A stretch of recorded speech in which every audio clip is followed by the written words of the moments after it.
Yes, so welcome everyone to our annual intro day mini class. Lovely to have you here.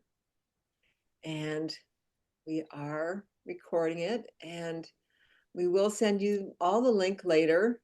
It's just so that you have it. So that would be great. And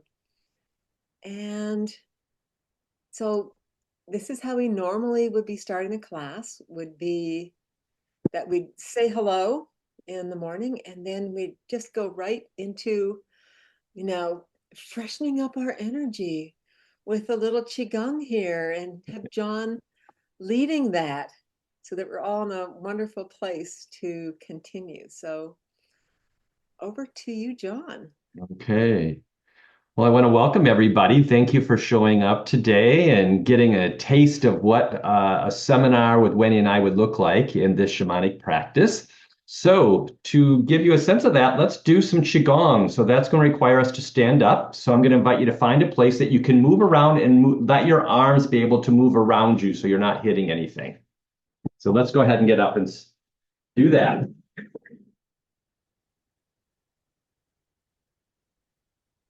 Great.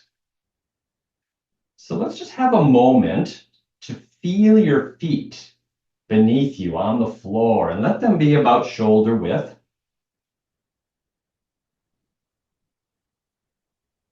It sounds like you're tapping into the energies of the earth. And just let your knees be flexible. Make sure they're not locked. Let your spine be nice and upright, almost like you're being pulled up by the divine. And we'll get into a lot more detail of our standing postures in the course, but right now just get a sense of this nice upright posture. Let's take a few nice deep breaths. Let's inhale through the nose, and we're going to exhale through the mouth to start. Let's just let go of any tension, anything that was kind of happening before you got here into this class. Just we'll let that go. Breathe in some fresh energy and then let it go as you exhale through the mouth.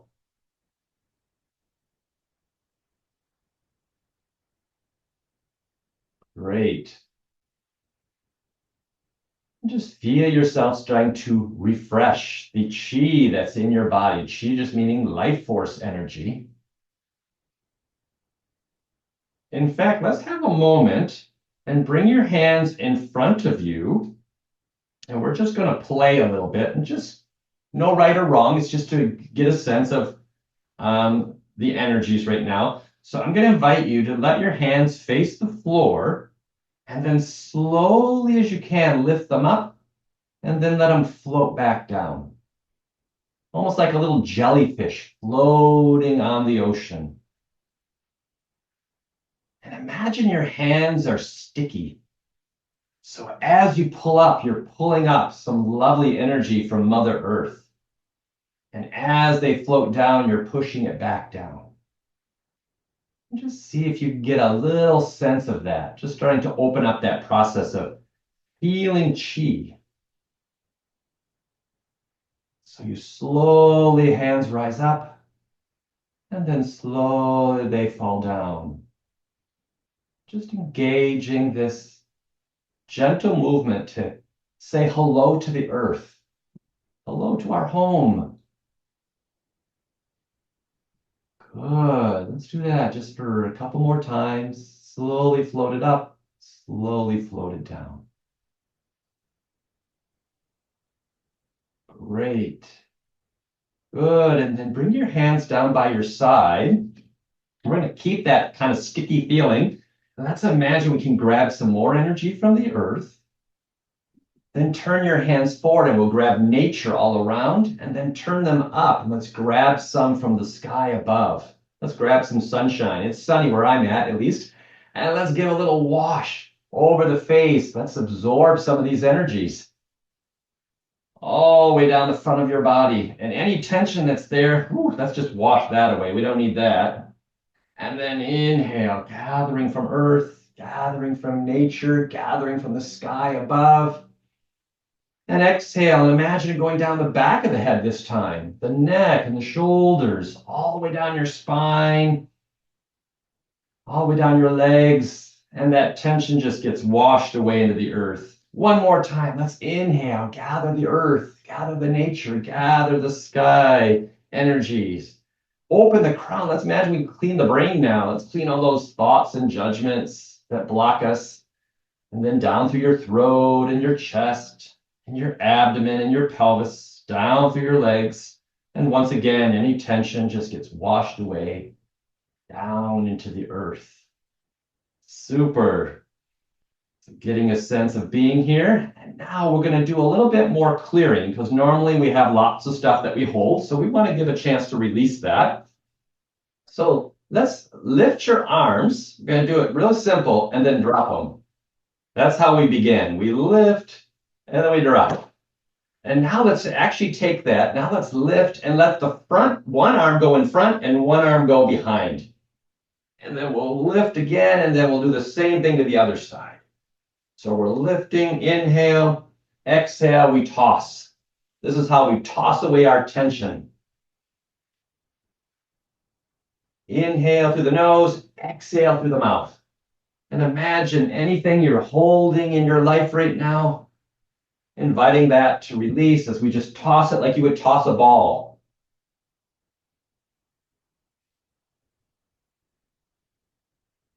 Inhale, exhale, inhale, exhale. Yeah, any of those thoughts that we may be spinning in our brain, any things that might be emotionally got us charged, let's see if we can release some of that. You don't have to toss it all the way across the ocean. We can just let it go. Just invite it to let go. Release and toss. Good. Few more.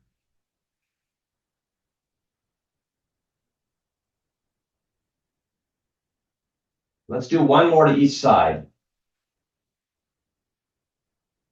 Great. All right. Bring your feet a little bit closer together.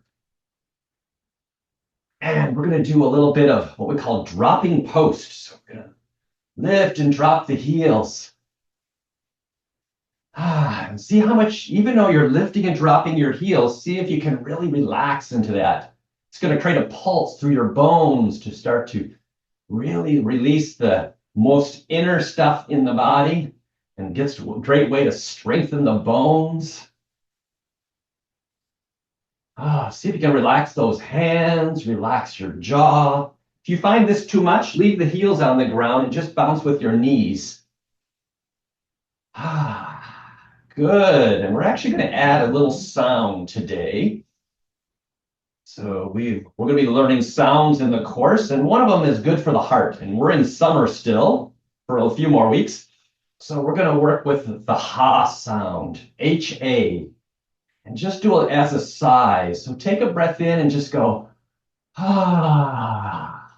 That'll help the heart release. Let's do that again. Ah. Oh, that was good. Let's do it one more time. Great. And then begin to slow it down. Slow it down. Just pause and feel that vibration. You might feel it more in your hands. You might feel it in your legs since they were quite active. That's your chi, that's your life force, and we're getting it going now. So let's do one more little what we call purging exercise, which is just a nice word for cleansing. Cleansing out the chi that's stuck. And we're going to do something called trembling horse. So trembling horse is you shake your hands, move that up to your elbows, move that up to your shoulders, and exhale and go, let it go. That's a fun one. Great one for kids too, if you got kids. So wrists, elbows, shoulders, exhale, let it go. There you go. Shake away. This is more superficial. This is going to clear out those nerves. It's going to be really good for anything stuck at the skin level. Good. Just shake it up, go up the arms on the inhale and down the body as the exhale. Good. Let's do that 2 more times.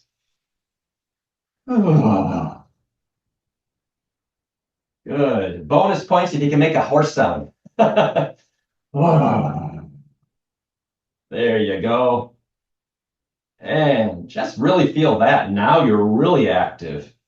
His hands make me really buzzing. You get all that chi flowing. Energy really starting to activate. Chi is meant to move. So we want to invite it to move. That's the basis of Qigong. We want to keep things moving. So let's help support that and start to bring some support. I'm going to do a nice exercise today for the digestion. So for this one, I'm going to invite you to place your tongue on the upper palate, right behind the upper front teeth. And we're going to close the mouth and try to breathe only with the nose. So bring your hands down by your side. And let's inhale, bring your hands up to your shoulders, and then exhale, let them come back to your hips. So you're going to inhale and exhale. Inhale and exhale. So just for a moment, imagine we're doing this in water. So if we were doing it in water, we'd have to give a little effort and then a little effort to go down. Inhale, exhale. And one more thing I'll offer on this one today, and we'll get more detail, like I said, as we go, but bring your focus to your navel. And just each time you inhale, you're bringing in energy. Each time you exhale, you're activating that energy. You're creating a little movement. So we inhale and then we exhale. We fill up and then we spin it.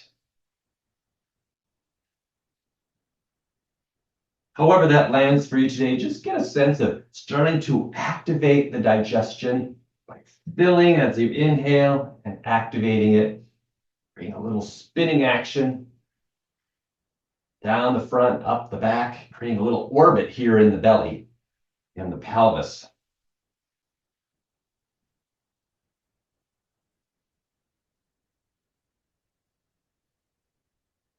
Good.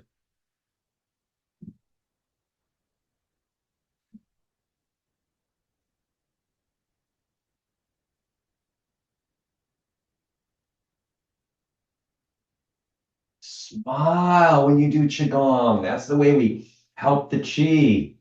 I learned once from a Chinese master, he said, 5 minutes of smiling Qigong is better than an hour of frowning. So you want to have an uplifting Qi. Let's do this 5 more times. Inhale, exhale. Inhale, exhale. 2 more.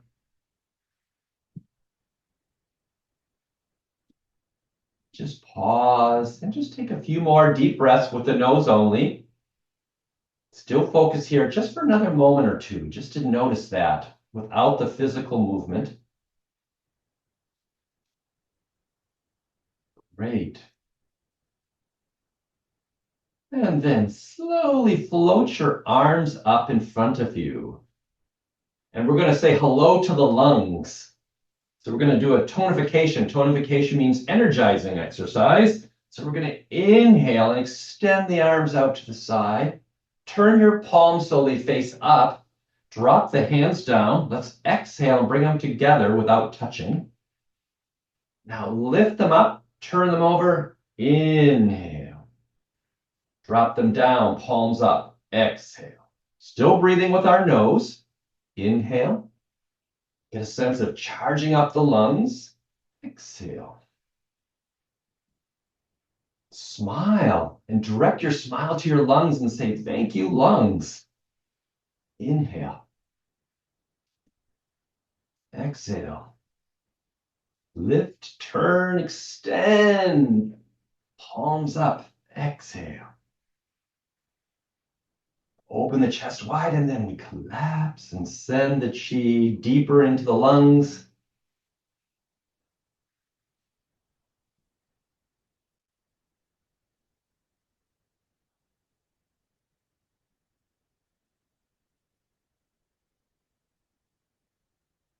Good. Few more.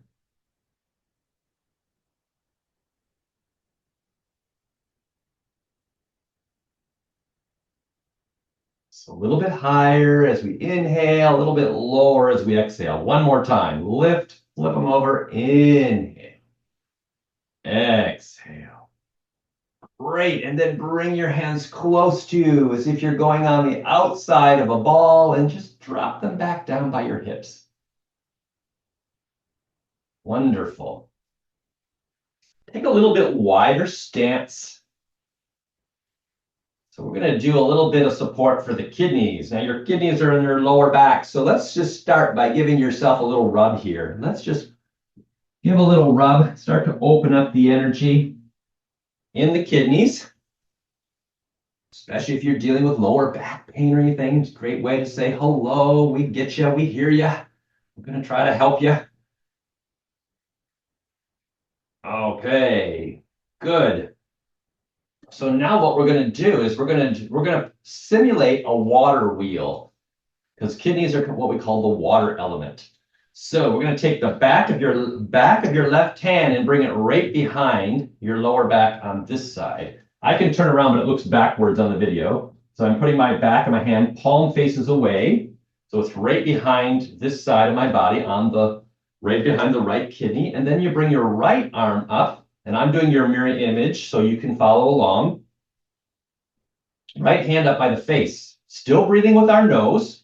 Let's go down and imagine we can gather water like we're standing in a beautiful lake. Let's scoop up that water as we exhale, and then let it come across the face. Let's inhale and receive that water, receive that energy. Exhale, let's go down and scoop. Inhale, let's roll up. So we're gathering, and then we're receiving. Going down towards the floor, and you just decide how deep that works for your knees and your body. So you can stay a little higher if that doesn't work for you. Exhale at the bottom, inhale at the top.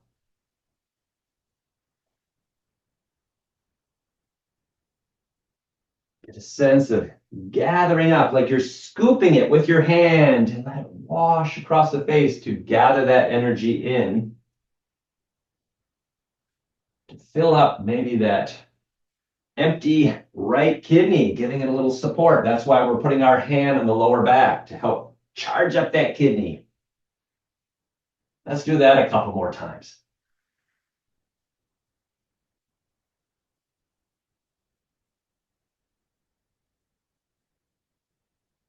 Good.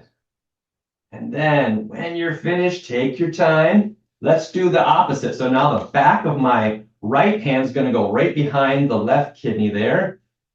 And the left hand's going to come up. And we'll do the same thing. Let's go out to the left. Let's scoop up that water again. Wash across the face. Exhale, scoop. Inhale, receive it. Smiling to your kidneys as now we're giving a little extra support to that left kidney.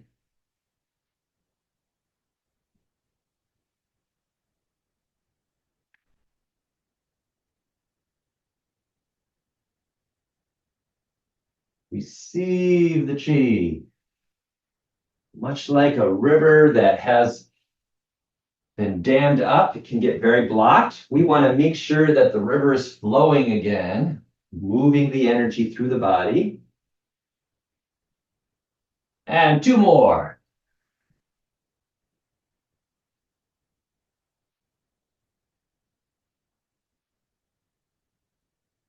Good. And one more time, bring your hands behind you, give yourself a nice little rub. Let your feet come in a little bit closer. And a little rub of the kidneys, thanking the kidneys for all they do.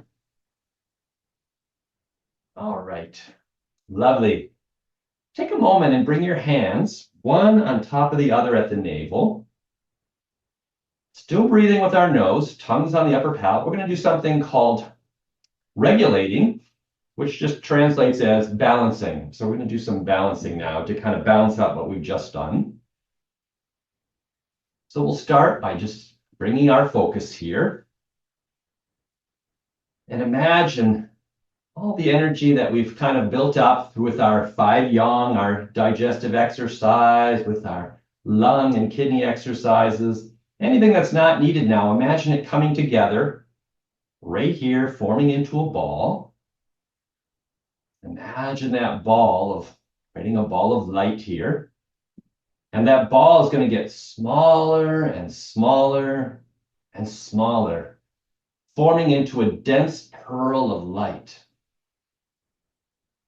Beautiful, dense pearl of light.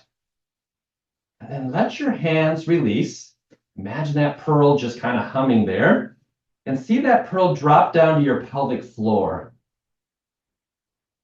And now we're going to guide that pearl with our fingers and our breath. So let's inhale and imagine that pearl flowing up. Backs of the hands come together. Let's bring it up through the back, all the way through your vertebra to the crown of your head, and then palms face each other. And we're going to let it run right down the center line of the front. That's why it's important the tongue's there, so it keeps the connection. Inhale up the spine through all the vertebra to the crown of the head. Exhale down the center line of the front. And let's just see if we can follow that with our mind's eye, supporting it with our breath, supporting it with this movement. Inhale, exhale. Inhale, exhale.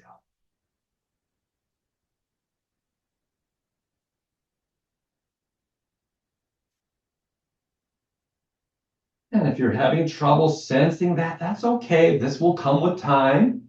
Right now, we're just inviting you to just play. Just play a little bit and get a sense of what's happening for you. What can you notice? Maybe it's just the moving of your hands. Maybe it's just your breath. That's great. That's a great place to start. Inhale up, exhale down.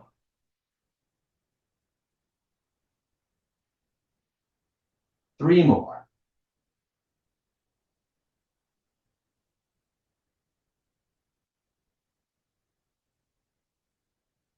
Inhale up the spine, exhale down the front. And then once again, let's bring that pearl back to the navel. Let your feet come closer together. Let's take a few deep breaths here. We'll do a lot more practice with breathing later in this little seminar. But for now, let's just imagine that pearl settling in here.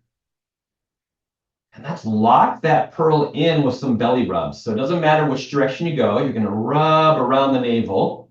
We'll do that 9 times. And after you've done it 9 times in one direction, reverse it and do it 9 more in the other direction.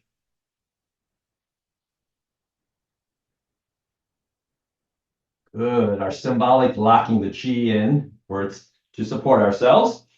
And then let's rub our hands, generate a little bit of heat. And bring the hands up by the eyes. Let's have a moment just to feel that heat from your hands. Let it soak into your eyes, all the way into your brain.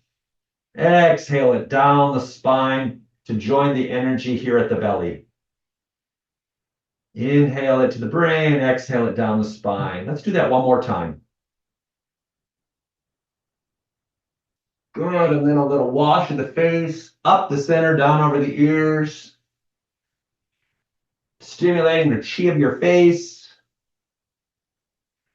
Good, and then a little tap of the forehead. Tap of the crown of the head, side of the head, back of the neck. Letting that chi in a little deeper. Let's come over the shoulder on one side, and then just tap down to your palm. Turn the hand over to the other side. Let's come across the chest and tap from the shoulder down to the palm. And then come up the back side. Good. Let's do a little tap in the underarm and go down the side of the body to your waistline. Let's do the same thing on the other side. Stimulating all these areas of chi, and then say hello to your heart and lungs again. Down to your belly. And let's make a circle. So I'll describe it. I'll look backwards on the video, but up the right, down the left. I'm doing correct on my body too. So we're going up the right, down the left side of your abdomen. One more time. Up the right, down the left. Tap beneath your navel, called Sea of Chi. And then we're going to come around the waist and say hello to those kidneys one more time. A little tap there. And then let's tap our legs, starting at the buttocks. Going down the outside of the legs. Around the feet and toes. Work your way back up the inner legs. Tap right here at the pelvis. Stimulate right beneath the navel, our Sea of Chi one more time. And just have a moment just to feel your energy. Feel how it might be more vibrant than what it was before. Good. Good. Thank you, everyone. Thank you so much. Thank you so much, John. Yeah. So that was a little taste, everybody. That was just giving you a sense of what we would do. That's part of what we call the Taoist 5 group of exercises, which is kind of another way to look at it is the basic healing workout. It's kind of get you through 3 different layers. We're always working in 3 different ways. We're working with purging or cleansing. Then we work with tonifying or energizing, and then we work with regulating or balancing. So we're trying to do that through the practice. And by doing that practice, you start to get your chi moving, you start to support your overall vitality. And it's a wonderful way, once you strengthen yourself, you may want to share it with others. You might find that's really helpful. And that's what we'll be teaching you. And this is all part of what we call Tao Yin. And the Tao Yin basically loosely translated just means to guide and pull. It's guide and pull. So you'll see a lot of guiding and pulling of chi. So, but it's basically leading and guiding the energy to keep the chi flowing, whether that be through movement or what they call quiescence, being very silent or still. And we have many ways we're going to be doing that. So we're going to be doing that through healing sounds, which are lovely to help all the organs.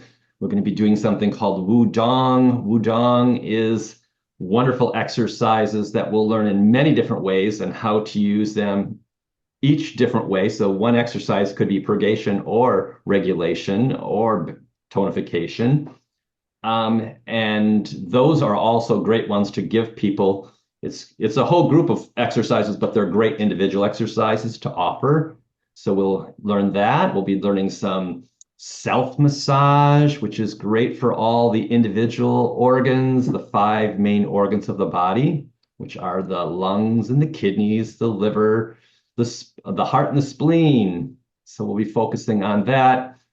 And then a self massage, which is working with acupuncture points and tapping and stimulating, which is a lovely way to work.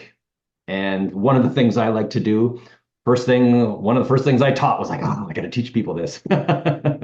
So, because it's very exciting, because it gets the chi moving in all the different sense organs too, as well as from head to toe. So all of this group is all about helping not only yourself, but others. And you get to decide how this works for you. But the practice is meant to support, like I say, to get the chi moving, because we live in a society now where we're sitting a lot more, especially during the pandemic when we were all kind of had nothing to do but watch Netflix.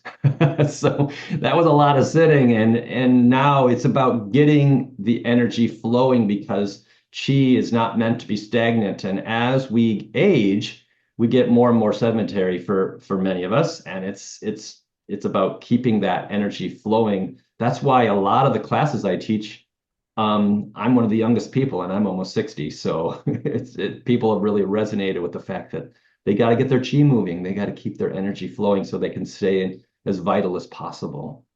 Yeah. Anything to offer about that, Wendy? Yeah, so one of the things with this is that you can really fall in love with these Qigong exercises just because you start to feel when your energy starts to move and it makes you feel good and it becomes something that is sort of like eating that you want to do it. It's like, oh, this is great. So we never want to do it, as John says, you don't ever want to do this with this begrudging, like, oh no, I have to do my exercises, I got to go like sweat and work out and it's going to be, but any of those things, like people who run start to love to run, and people who do qigong can really get into loving this practice. And I know for John that he got into loving it and he was teaching it before he was even through the practitioner training. He was also a movement therapist. So, I mean, it sort of went along with something that was natural for him to do. But people do that, especially if you're already a yoga teacher or something like that, that you can learn this and then start to share the more simple things first and then, move more into that. So this is an important part of what we do, but it's certainly not all of what we do. No. But it's a very important component. Um, and yeah. So yes. So anyway, thank you, John, for offering that to the group. Yeah. Lovely. And that's how all 40 days of the class and the 3 days of the clinic begin. With that, we also have for the rest of the days, we have someone who offers students a morning practice every day at 7:30. So 7:30 a.m. Pacific time. Pacific time, yeah. Yeah. So, and that's a graduate student who just loves to do it, wants to have everybody else join in. So we have great community in this work. And that's just a community offering, one of the offerings that is out there. And in the past, what happens is we have part of the thing is we also have ways that for the students to communicate with each other because it is an online program and you're not in person.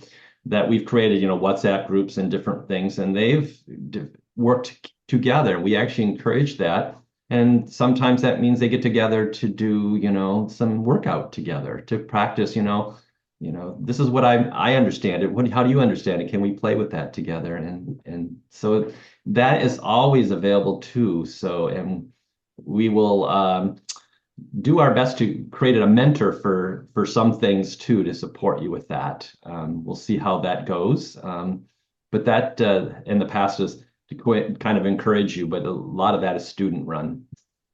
Yeah, we have mentors on the WhatsApp to answer Yeah. questions. Plus, John and I are always Oh yeah, we're always watching there too. too, and also there's a lot of like, oh, I'm sick, or my daughter's sick, or my sister, and then there's a lot of people jumping in to offer healing. So it's a nice online community that we have that's amazingly close in a lot of ways.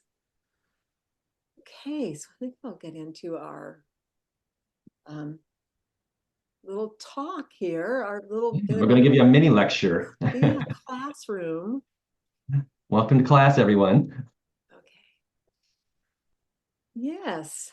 So here it is, Shamanic Chinese medicine and medical Qigong training. But we'll start with a little talk because in the very first seminar, we do like to talk and we go into a lot of depth about the history, which is very interesting. I mean, there's a very profound history where this is coming from, because if you look at the picture there, you'll see like that's a shaman. Now, the shamanism there wasn't like a line at Mongolia or Siberia where, that people weren't shamans. That shamanism was throughout China as well, through that whole area of Asia, just like it was everywhere at the time. Like when you go back, a few thousand years, you get into a lot of shamanism, and the shamanism has persisted, and there are still shamanic temples in China and in Taiwan. So it's not like it's, some remnant of the past. It's actually still very much alive there. And, people don't often realize that. They think, oh, it's just Mongolia and Siberia. So I wanted to say that. And these roots go back. It's prehistoric. And, that's when you come to, if you study Chinese medicine, they talk about the Yellow Emperor being 5,000 years ago, but already there was a very strong medicine that was established at that time. That was very, very coherent. And so where are the roots of that? Well, the roots go back to the wisdom of the ancient Wu. So the Wu basically means the one that connects heaven and earth. And these were traditionally female shamans. And the Chinese symbol for the Wu is two women dancing around a pole or a tree with the roots in the earth and the branches in the sky. So the purpose of the Wu is to connect heaven and earth. And so when we look at shamanic Chinese medicine, this is what we are here to do. We're here to be conduits for the energies of heaven and earth, and also to help others to become those conduits. If you look at the meridian lines of the body, the yin energies, if you were a tree, all flow upward towards the sky. The yin flows come up and expand, and the yang flows flow down from, and we're going to do this in a meditation, but the yang flows flow from heaven to earth. And if you were a tree, that all of those meridians would be the ones, if your arms extend above you, they're all the ones that go down towards the earth. And so we're helping people to open this up. This is our purpose. The Wu Yi shamans, that was just another, it's more of an expanded word as it became more modern, and there were both male and female shamans at that point. And so the deep understanding of reality, which is what we work with in this class, developed organically from not experiencing oneself as separate from all life, or you could say from experiencing yourself as totally connected to all of life.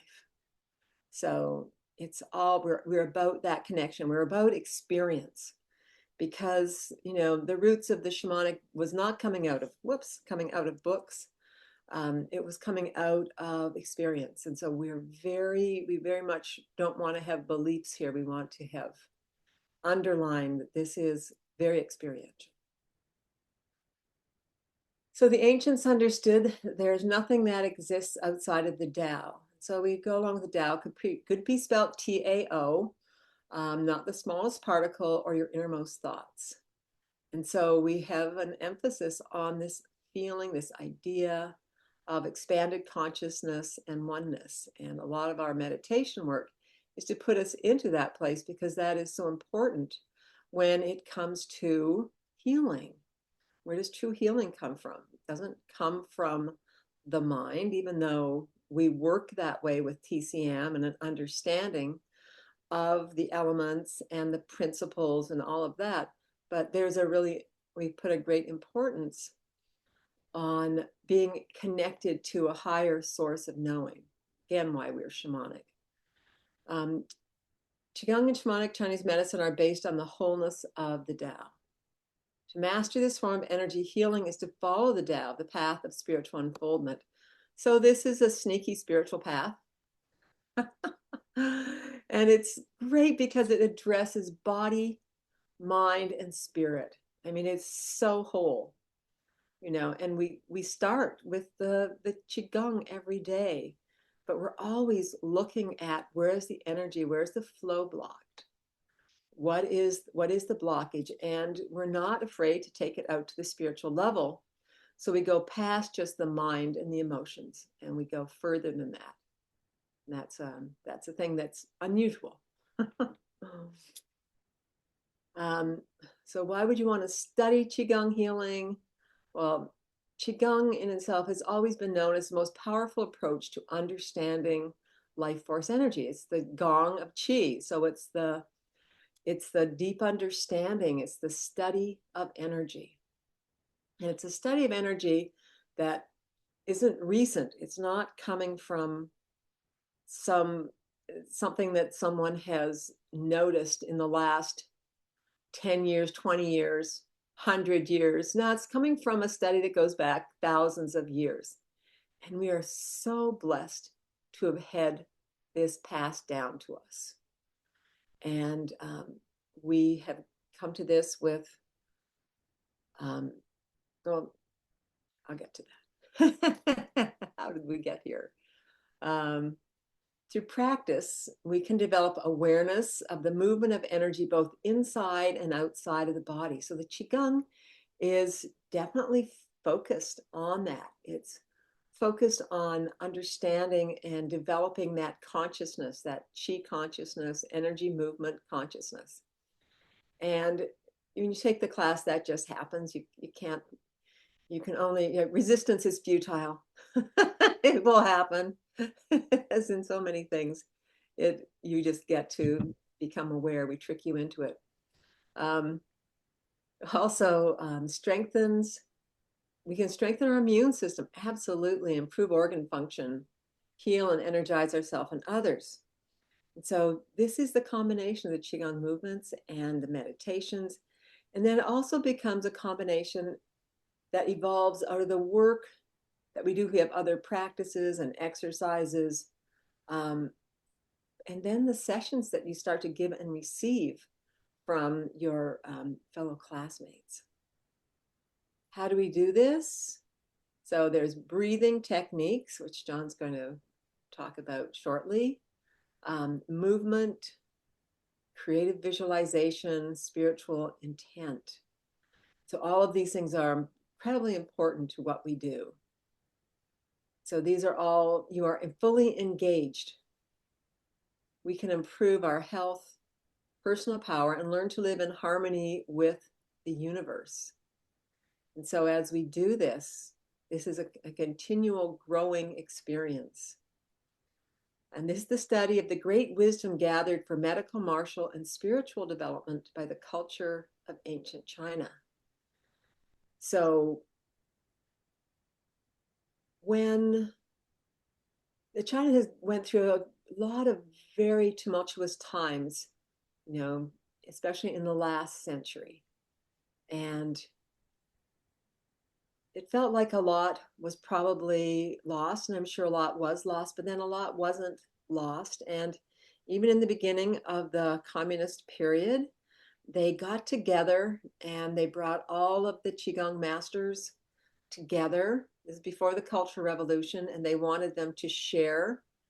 And I believe that even like some of the sources of the TCM that we know come from this kind of this bringing together of people. And they sort of like turned the Qigong masters upside down. They shook their pockets and they had to like reveal their secrets. And so they came together and a lot of wonderful secrets were shared. And it's the first time that it stopped being something that was passed down through a family and became something that became more accessible to a larger group. So you didn't have to go and spend years studying with a master to get this information. So that came out and, went through the Cultural Revolution. But after that, there were medical Qigong hospitals established in China, TCM and medical Qigong hospitals. And the work that we have comes out of what was offered in these hospitals. Now, because it was China and because it was communist, they were not allowed to talk about the spiritual, but they were allowed to talk about the old stories. Or they could, even if they were concerned, they could call them, there were these foolish old stories. But anyway, they were able to pass down the wisdom in this way. And then we were very fortunate to have Dr. Johnson, who studied there, who was, just being who he is, a great collector of these things and has amassed all the volumes of the books that we have. So we're very fortunate to have the wisdom of the medical, martial, and spiritual development. and how that works together. When TCM came to the West, I always say they washed it out. They were like, okay, well, this is, we're going to have to sanitize this stuff so that it just sounds like a different form of Western medicine. And we're just going to make it about those non-woo-woo things like needles. And we can have a chart for the needles, but we're going to use needles and we're going to kind of let the herbs in. But it really didn't get to go beyond that. In many schools, that's the main part of what you learn. You may learn some Qigong, but Qigong then became really outlawed in China because of political movements and spiritual clashes in the 90s with Falun Gong. So anyway, there's a little bit of more history. But we're very fortunate because we're over here where we can do these things and study this, and it's amazing. And as John says, shamanic Chinese medicine uses special techniques to purge, tonify, and balance energy. It's a safe and effective way to release toxic pathogens, trapped emotions, and other negative influences that can cause both physical, mental, and emotional illnesses. Now, for example, you can break up a blockage like in an artery, and you don't have to worry about that going as a blood clot to the brain. And I've had this happen with, arteries that were blocked opening. And so there's these wonderful things about how intelligent energy is. Like chi is amazing. Life force is amazingly intelligent. So we like to work with the 3 levels and the 3 worlds. Physical level in the physical world, energetic level with the energetic world, and the spiritual level and the spiritual world. In our approach to healing, we always consider and work with all of the worlds. Physical manifestation of illness is considered to be, move my, can't find my cursor, I think I'm okay. It's considered to be the turbid, can't see, it's underneath I'm trying to read it off correctly. Here we go. Oh, the turbid fruit, that's the right word, of a diseased plant or tree. Our work is to find and heal the root cause of the illness. So we don't just want to be looking at the manifestations, which we would call the fruit of a disease. We want to actually go back and find and heal the root cause. So the energetic plane is both emotional and mental realm and is seen as being directly causal to the physical level of manifest illness. So if you look at the illness, then we step back. Well, how did it manifest? Well, emotional would be next, and then mental, which is the belief system realm. And the first one after the emotional is the mental, the negative mental beliefs. I'm not good enough. Nobody loves me. I'm really mad at that person. So that's the beliefs that are attached to the lower aspect of mental, and is seen as being directly causal to the manifest illness. We place a great emphasis on working to understand and release stagnant emotions and the beliefs that trap them. The spiritual plane is always being considered to be the causal plane. This means that when you are doing healing work, the root cause is considered to be the spiritual plane. And when healing is only done on the physical or energetic level, we have released the symptoms, but the issues can remanifest. And you'll see this now in so many of the other, there's like, I was listening to Joe Dispenza lately. I mean, him and his work, and how scientifically, this is all very, very shown to be true, that things do manifest out of the spiritual plane. And so this is where but the spiritual plane is also mental, but it's those higher, like I am loved. And, those ideas, like I am a worthy human being. I do have a purpose. So all those positive things can be a manifestation of our spiritual. In this training, you'll learn how to heal and transform yourself while you learn to heal and transform others. So we get to have, opportunities to work on each other, to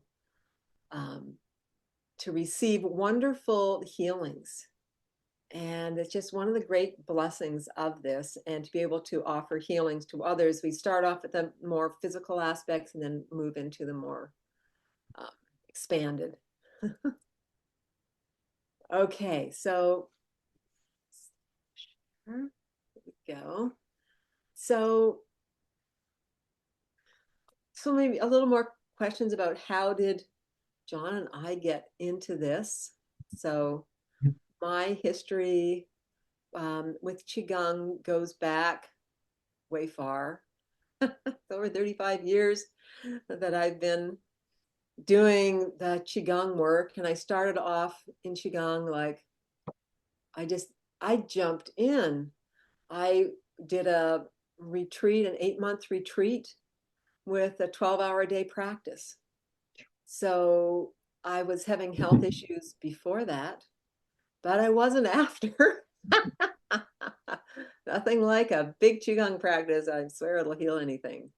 So if you really apply yourself, and yeah, so that was amazing. Some of you might know Minka DeVos, but she was, there were 3 of us, and it was her and her partner, Krista Ekstrom, were my teachers.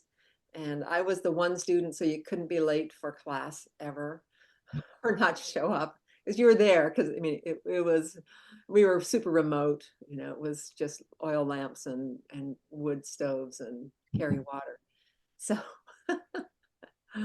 so that was how I began. And because I healed myself, because I had like a chronic fatigue and asthma, I had a bunch of stuff going on, and I was in my 30s, and I needed to change my life, so I did. So that was amazing. And then I went and I studied because we had been doing Mantak Chia's work, because in the late 80s, that was 88, 89, we did that retreat for the winter. Um, there weren't a lot of books on qigong out there. I'll put it that way. So so that's what we were doing, and I went and studied then after that with Mantak Chia, and started teaching seminars in '89. So I started my teaching 35 years ago. Just right around now, I would have had my first seminar. That's kind of fun. Um, and I was so friggin' full of chi, I'll tell you. I would give talks. I traveled around up in the Pacific Northwest, and I was traveling around there and offering talks. And one of the things that I was doing was I had my grounding and my rooting really strong. I'd ask the biggest person in the audience, maybe a couple hundred people. People were really interested, never heard of Qigong before. This is when it was like, what is that? What does it mean? We're curious. And you didn't find things on YouTube, that's for sure. It didn't YouTube didn't exist. exist, probably. It didn't exist. No, cell phones didn't exist. None of that stuff. It was like the scratching the beginning of computers 35 years ago. Anyway, I'd ask the biggest person in the audience to come up and push me and see if they could push me over. And I could just get into a space and just be boom. And anyway, I still do that. I don't go out there challenging those things anymore though. So I loved that. I loved what I was teaching. And I was also I met my late partner, and we were doing channeling and some really powerful meditations along with the Taoist meditations, wonderful life. And then I heard about medical Qigong and Jerry Allen Johnson. And as soon as I heard about it, someone just said it, and I was like, boom, that's the next thing I'm doing. So I went and studied with him before he had books on the subject, and he taught in his garage, and we slept on the living room floor, students and guys were out in the dojo, you know. Anyway, it was very small groups. I think we were 12 people. So it was very wonderful to, you know, and we ate together, and it was just a really good time. And we shared notes because there were no books. So we had to see, you know, all get together and, you know, what do we write down? So we had to really learn it that way. And so that was great. And when I finished that, I felt like, okay, this is a lot. All I want to do is practice this. And I feel like I have lots to do just to really get this and to learn it.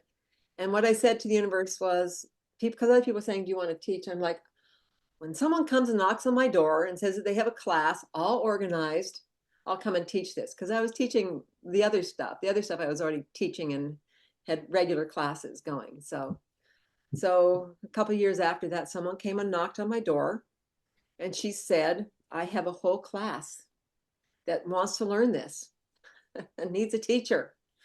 It's like, oh shoot, universe caught me out there.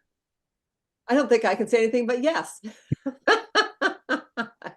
So I said yes. And that's when I started teaching back, I think I was around 2004 or 5 or something. So that's been another 20 years of teaching this, which has been absolutely wonderful. And adding to that, the channeling, which really deepens it, as well as mediumship, which I have coming up this week, which is really good, and the light body practices. So, and those add to the shamanic component that is real bit the spiritual. So anyway, and that's how I got here. And I've been teaching the master's level. I think the first time through the master's that I taught it was 2010. So, and then we taught the doctoral level with Noel Taylor. So there's just been a lot that we've been doing. Anyway, that's me, John. I always love your story. I learn a little bit new every time. I love it. Um, well, I haven't done it as long as Wendy because Wendy was my teacher. So I started. Well, my background is movement dance therapy. So I've done that since 1999. So I've been doing that for a long time, which was very, of course, very movement based practice, but it wasn't, and it was therapy. So there was a lot of thinking and talking and doing art and stuff like that. But I always felt like there was something missing that I couldn't quite grasp. I need something more here so that I can help myself and others. And so then I was working with Minka DeVos as well. And her and I were we were chairing a festival that was going to happen in Vancouver called the Sacred Dance Festival and co-chairing it. And she said, well, you know the same people I know. I got these flyers. Would you send these flyers around about this course that's going to start, medical Qigong course that's going to start in the fall? And she handed them to me. And a little bit like Wendy, what she said, when she used to talk about Jerry Allen Johnson, I got this thing in my hand and I went, oh my God, me. This is the thing I've been looking for. So it was so profound. I've learned over time to trust that inner voice because it's very powerful when it's that strong. You just go, okay, don't question it. Just look and be aware of what's out there. So I end up taking the course with Wendy, and this was about 14 years ago now. I think it was your sixth. It's funny that I just realized that just as you were speaking, that was your 6th year of teaching the practitioner course, and this is our 6th year teaching practitioner together. I thought that was pretty cool. So I took the course, and as Wendy mentioned, I got really, really excited about it. And the reason I wanted to do it was I also had health issues. I had major digestive issues that the doc were confounding Western doctors. They didn't know what to do with me. I had scopes done, and they were trying to put me on these heavy pharmaceuticals and all kinds of things. And at one time they were talking surgery, and I was like, oh my God, no. I got to the point where I always joke because it was a little bit like that. I would drink a glass of water and my heartburn would get worse, which didn't make any sense. That should dilute the acid. It just was backwards. So there was obviously some emotion in there, as I learned later, but it was very, very much showing up as a physical thing and I got this exercise called the 5 Yang, the one that we did today that went up and down and we were moving the energy in the belly. I did that one. I did that one about 150 to 200 times, once or twice a day for about 2 weeks. And after the first week, I started to notice something's different here. And after 2 weeks, I realized, wow, those symptoms are gone. And I have no idea how that happened. So I need to know more about this. So that's when I dove in deep into this practice and began to learn about it. And was so excited that my friends, family, everybody was like, "You're gonna learn this. Here we go. Let's go. Let's do this." And I was the family member that was just like, "You got to do it. You got to do it." I was really excited. So then I started teaching. Before we even finished the practitioner, I was already teaching classes to the public because I was so excited by like the third seminar. I had organized a class at the community center and started sharing my excitement with others. And I've been doing that I still teach at the same community center to this day. So it's been a very exciting path for me. And I also went through the therapist level, the master's level. I did part of the doctorate level. And I just found that the whole energies that were involved here. We like to talk that sometimes we were the Helen Kellers of energy healing. We're like, nope, nothing. So over time, though, you start to realize that as you get beyond these senses, it's not here, it's something else. And you tune into that, you start to see the profound nature of the chi and how we all have abilities that show up in different ways. That's the beauty of our gifts. They show up in different ways.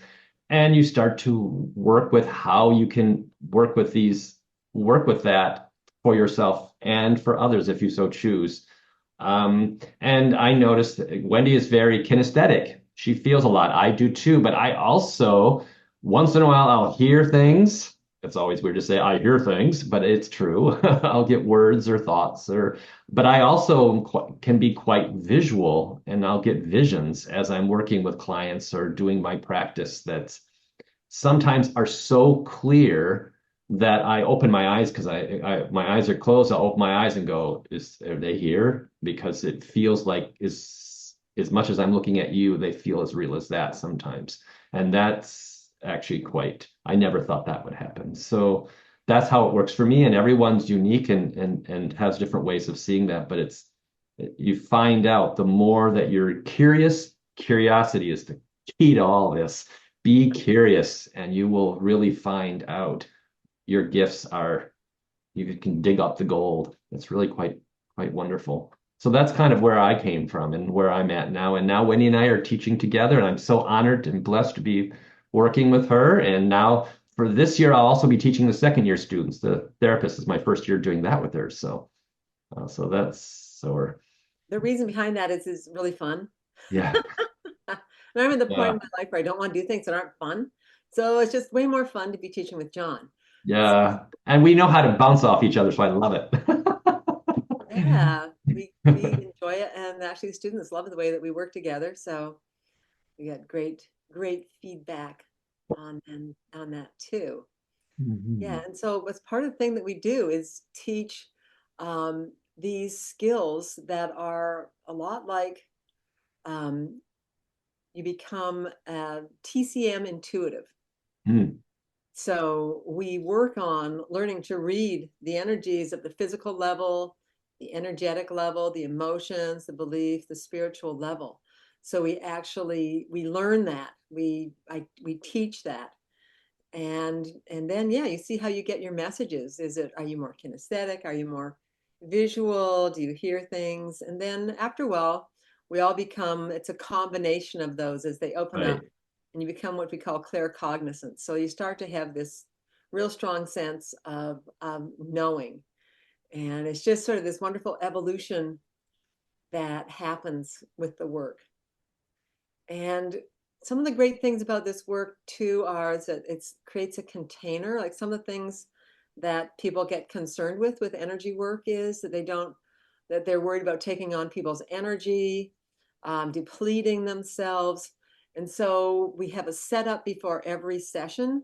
Some of you may have been to our free clinics. We have free clinics in June and sometimes in other times of the year, but So, where was I?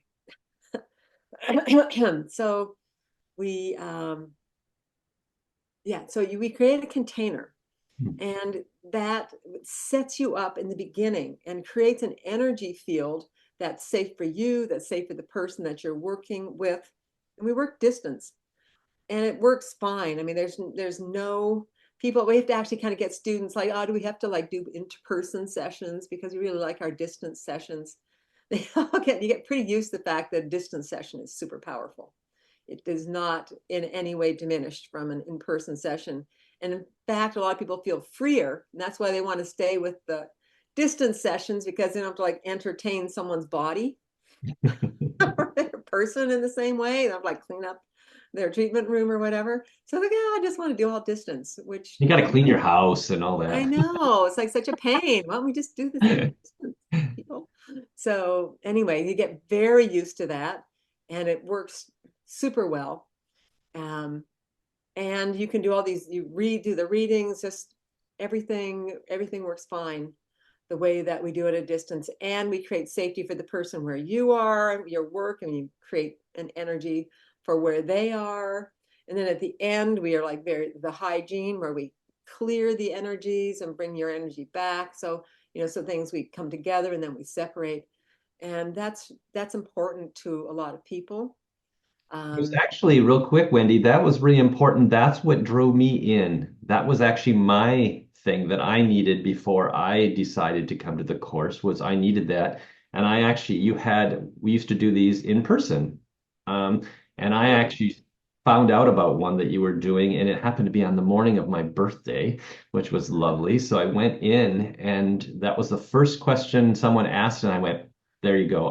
You're the person I need to work with because it was right. all about how can I work? Because I got my own stuff.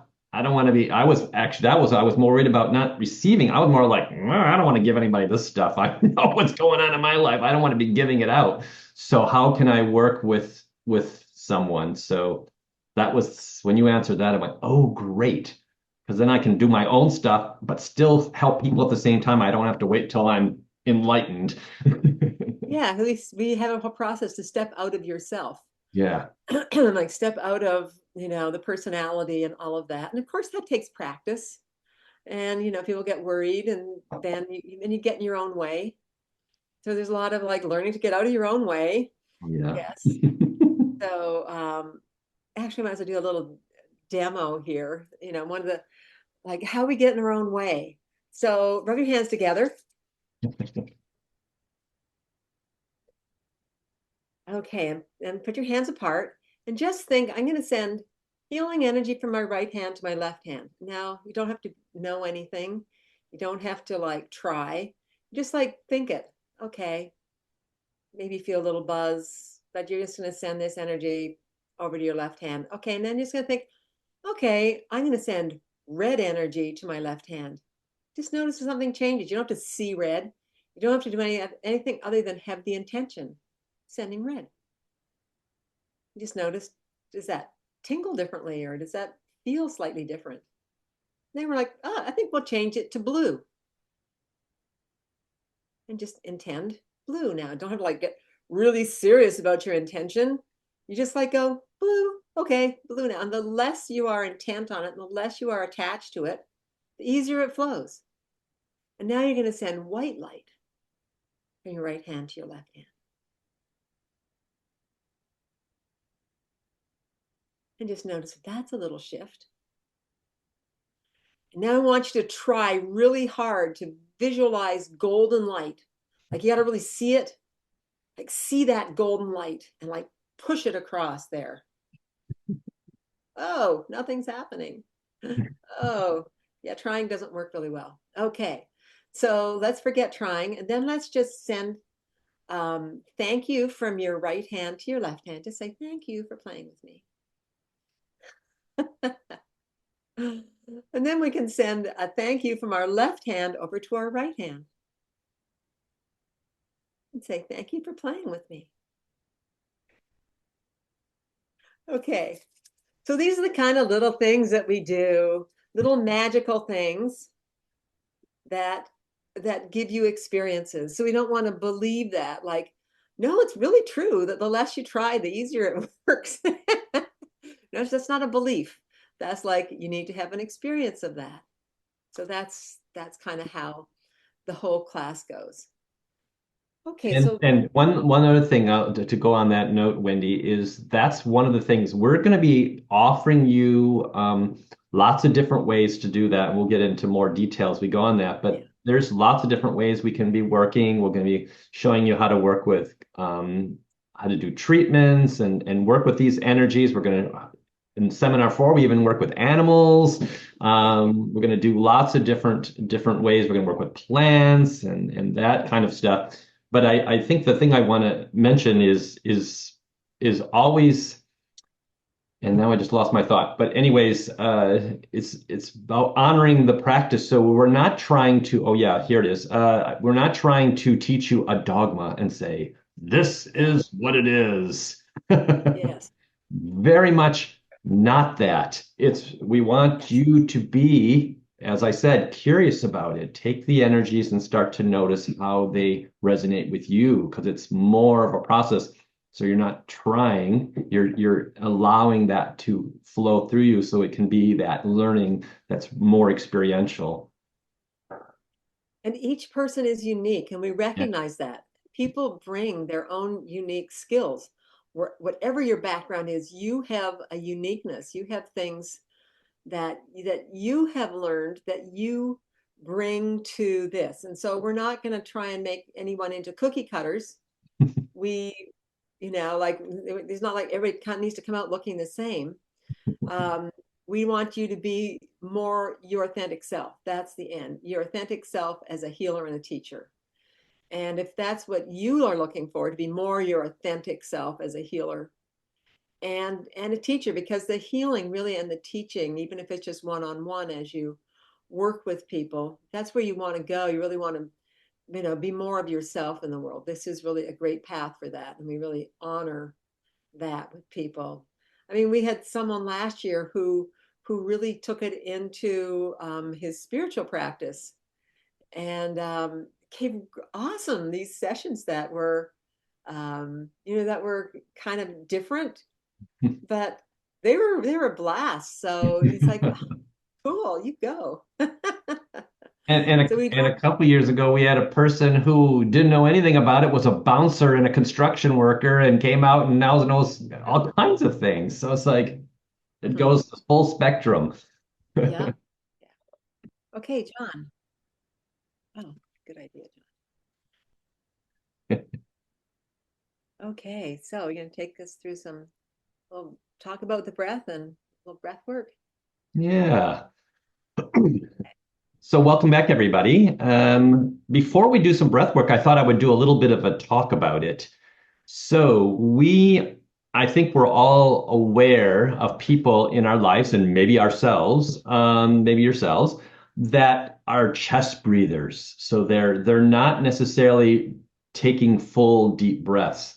So it's quite chronic in the cultures right now, and that we are stuck up here, which is uh, not that there's not times for that breath, but most of our life we don't need to be in this breath. This is the fight or flight breath. That is everything is kept up here. We don't want to take the feelings down too deep. We also don't want to feel the energy beneath us because we're afraid. We're living in fear. So if we can get the breath to be a more full breath and bring it all the way down into the abdomen and start to open that up, that's going to get this muscle, the diaphragm, which is 360 degrees around, that separates your chest and abdominal area. This diaphragm, we want to make sure that that muscle is as flexible as possible so that the energy can move with each breath is actually moving into your body. So you're receiving the chi that you need because we got to nourish all these organs down in your abdomen too. We got to get your energy going out into your extremities. We don't want to just be breathing here. And this is actually wonderful work that I actually did a lot with my mother. She was my little pet project because I wanted to get her breathing more because was a nurse for over 50 years and she said, "You breathe with your lungs. You never breathe with anything else." And I was like, "What?" So I started to get her to breathe deeper into her body, and that helped her with all her she was having lots of digestive issues too, and we got her slowly but surely. We started to work that muscle, get that open, and as that happened, then she was starting to get relief from a lot of these issues, which was good because it was starting to make her homebound, which was really scary for me. So I'm glad that she's able to get out and do more. So let's do a little bit of practice of how we can open up our diaphragms and see how that works for us. So we're going to go back to standing. So find that place that you'd like to be. All right. Let's have a moment just to feel your feet again. Once again, being in that posture. Knees are bent, spine is long. And just for a moment, let's just do some check-in. We're not going to, no judgment here of yourself. Just see what you can notice. Take one hand, place it on top of the other, and bring it to your abdomen. Let your tongue go on the upper palate, close the mouth. And let's do some breathing and just see if you breathe, as you breathe, if you can feel a little bit of expansion as you inhale and a little bit of relaxation as you exhale.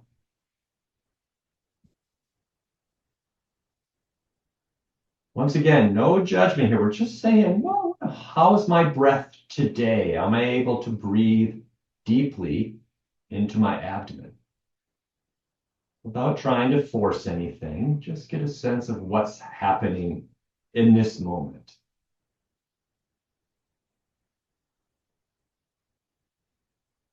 Good. All right, and now let's take it into the side body. So bring your hands to your waist. So my four fingers in front, thumbs kind of behind, and just have a moment. And just see how you're breathing here. Engage here, push in a little bit, and just see if, as you breathe, if you're able to push, if your hands are able to be pushed out. There's a little bit of engagement here. Just notice if that's natural or it has to be a lot of work to kind of make that happen. Once again, we're just being curious about this. What's my breath like here in the side body? Which means, what's the breath like with the side diaphragm? Is that open? Is that flexible so the air can come in to the lungs and then the energy of that breath can come into the rest of the body? Good. And then let's bring our hands to our lower back and place your palms on your lower back. If that's awkward for your shoulders, feel free to use the backs of your hands. If that's still awkward, maybe you can just let your fingers go back, your thumb go back a little further. So find what works for you. I'm going to put my palms there.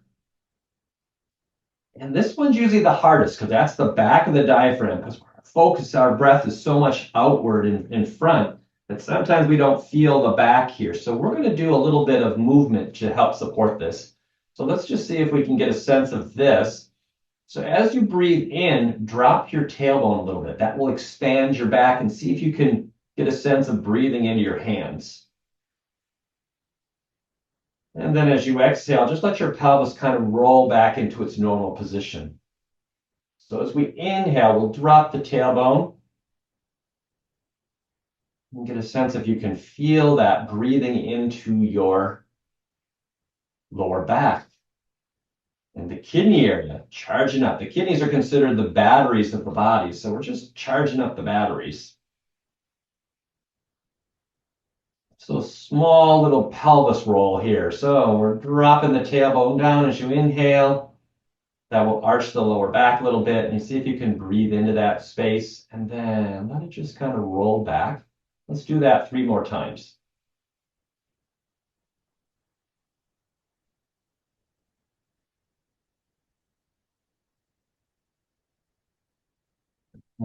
Just let your awareness be in these different areas we're focusing on, because that will help support more flow. Good. And now that we've worked the front, side, and back, let's just get a sense if there's some movement up and down here. So bring one hand to the chest and one hand to the navel. Doesn't matter which side, whatever feels most supportive for you. And let's do a breath and let's just see if we can do what we call deep abdominal breathing. So we're going to start the breath here, like you can think of your body like a glass of water, and you're going to fill up at the bottom of the glass here. And see if it kind of fills all the way up until you kind of get nice and full right there at the top of the chest. And then on the exhale, start here and just kind of empty it out, empty it out, empty it out until the last little bit and this abdomen can relax. So just see, it's like a little wave. It rolls up and it rolls down. Just this is full vase breathing. It's called deep abdominal breathing. Called wave breathing. There's lots of different names you may have heard for this type of breathing. And this is one of the best ways to breathe if you want to calm the mind, relax the nerves, bring that immune system on, full online, help your digestion. Yeah. I've heard this called the rest and digest breath. It'll allow you to rest and digest again, as opposed to fight or flight. So just get a sense of how that is for you now. And then we're going to do some work with the physical diaphragm here. So this is something Wendy and I like to do to kind of get this muscle, almost like think of it like you're kneading the muscle, like you're like dough or something. You want to work with the muscle that goes all the way around your back here. We want to loosen that up. So one way we can do that is bring your hands to your waist once again, to the side. And I'm going to describe it first and then we'll do it. So what we're going to do is we're going to be doing some moving of our shoulders. So not the hips. Woohoo! We're not doing that. We're moving the shoulders, which is going to move the rib cage. And before we do that, we are going to take a breath in the chest. So we do want to breathe into the lungs. We're going to hold that breath and we're going to do a little bearing down like we're creating a pistol thing where we're gonna kind of smush things around. We're gonna loosen up that muscle. So in other words, we'll take a breath into the lungs, hold the breath, and then I'll just show you once, and then I'm gonna make circles with my shoulders as if I'm pressing down in all these different areas, bearing down, and then exhaling whenever you need to, and that will start to massage this muscle. So let's go ahead and try that together. So hands here at the waist, nice full breath into your lungs. So we're not trying to breathe down here. Excuse me. Fill up the lungs until they're full. Hold the breath. Bear down on the muscle here. Circle the shoulders. Nice and slow and just kind of get a sense of bearing down there on the side, back, other side, front. And when you need to exhale, let it go. Good. Let's try that once again. Breathing in, fill the lungs, bear down, and circle again, same direction. And if you find an area that's kind of stuck, you may want to just kind of like a bottle brush, go back and forth. And exhale as you need to. Good. All right, let's take a pause from that and go back to our wave breathing. One hand here, one hand here. And let's just see if it's a little bit easier to bring the energy up and down with the breath. Starting here at the navel. Let it kind of flow up. Continuing to breathe with the nose. Exhale down. Just see if that got a little bit easier because there's a little bit more flow in the diaphragm that allows the energy to pass through. Create this sense of relaxation in the body and a sense of more energy coming in and not getting stuck in just the chest area. Good.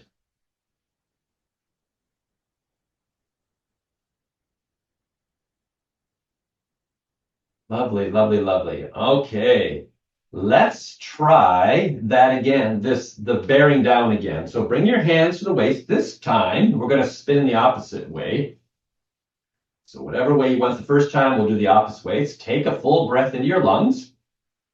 Get them nice and full. Hold the breath, bear down on that muscle, and slowly move your shoulders, move your rib cage, and let's start to loosen up. Massage that muscle. And exhale as you need to. Yeah, it's a lot of work. This is kind of very workout because you're using a lot of intention to press down on that muscle. Let's try it one more time. Breathe into the lungs. Hold the breath. Bear down on the diaphragm. Once again, circling the same way. Just kind of notice where is it still stuck, or you want to give a little bit more intention. Exhale as you need to. Good. And once again, let's come back to our breath. Breathing in out the nose. See if that wave breath is getting a little bit easier, a little bit less of a challenge to get some chi moving.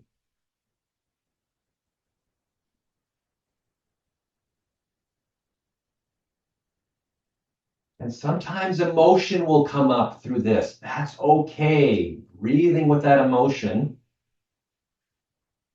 That's a big part of why we breathe sometimes in the chest. So it's about inviting that emotion to flow so it doesn't get stuck here. And just bring your hands down to your navel. Take a few deep breaths here.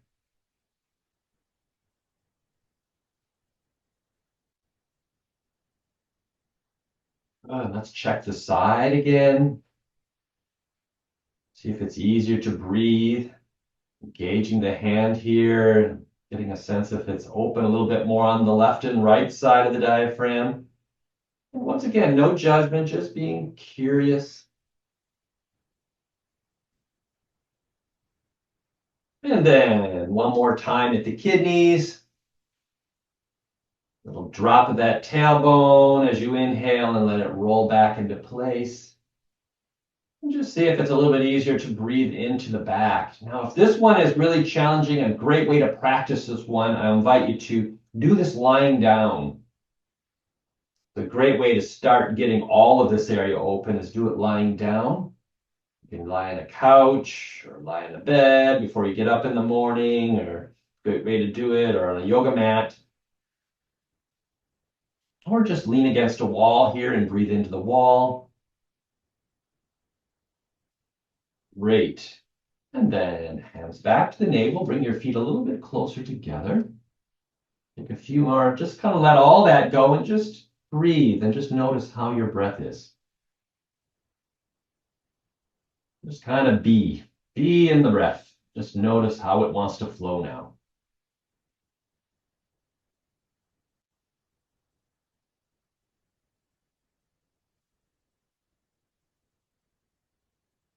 Good. And then let's do those 9 rotations again. Let's lock that in.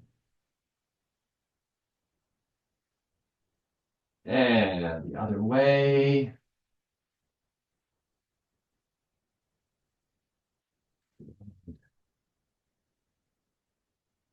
Rub of the hands, bring them up by the eyes. Feel some energy from your hands going into your eyes, optic nerves in the brain, all the way down the spine as you exhale. Wash of the face, up the center, down over the ears. And a little bit of tapping again, forehead, top of the head, side of the head, back of the head, back of the neck. Let's tap down from the shoulder down to the palm. One side, work our way back up. Across the chest, just like we did earlier. Let's go down this side and back up again. Little tap in the underarm, all those lymph nodes go down to the waist. Do the same thing on the other side, from the underarm to the waist. And then say hello to the heart and lungs and the digestive organs. Make a little circle up your right side, down your left, up your right side, down your left. One more time. Tap our sea of chi. Come around the waist and say hello to the kidneys, lower back. And then tap the legs, going down the outside. And back up the inside. Your leg gates, in the pelvis, and then stimulate your sea of chi beneath your navel one more time. And one last moment of just standing and being, witnessing your breath.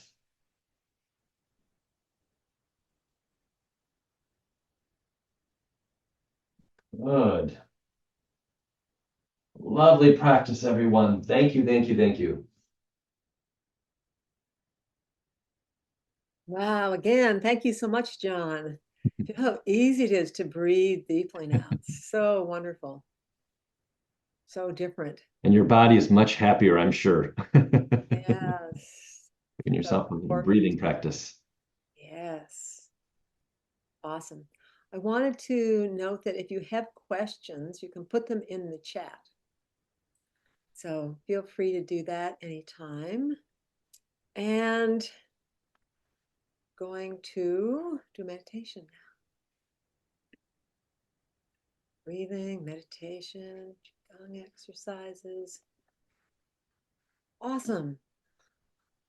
And we have lots of meditations in the classes.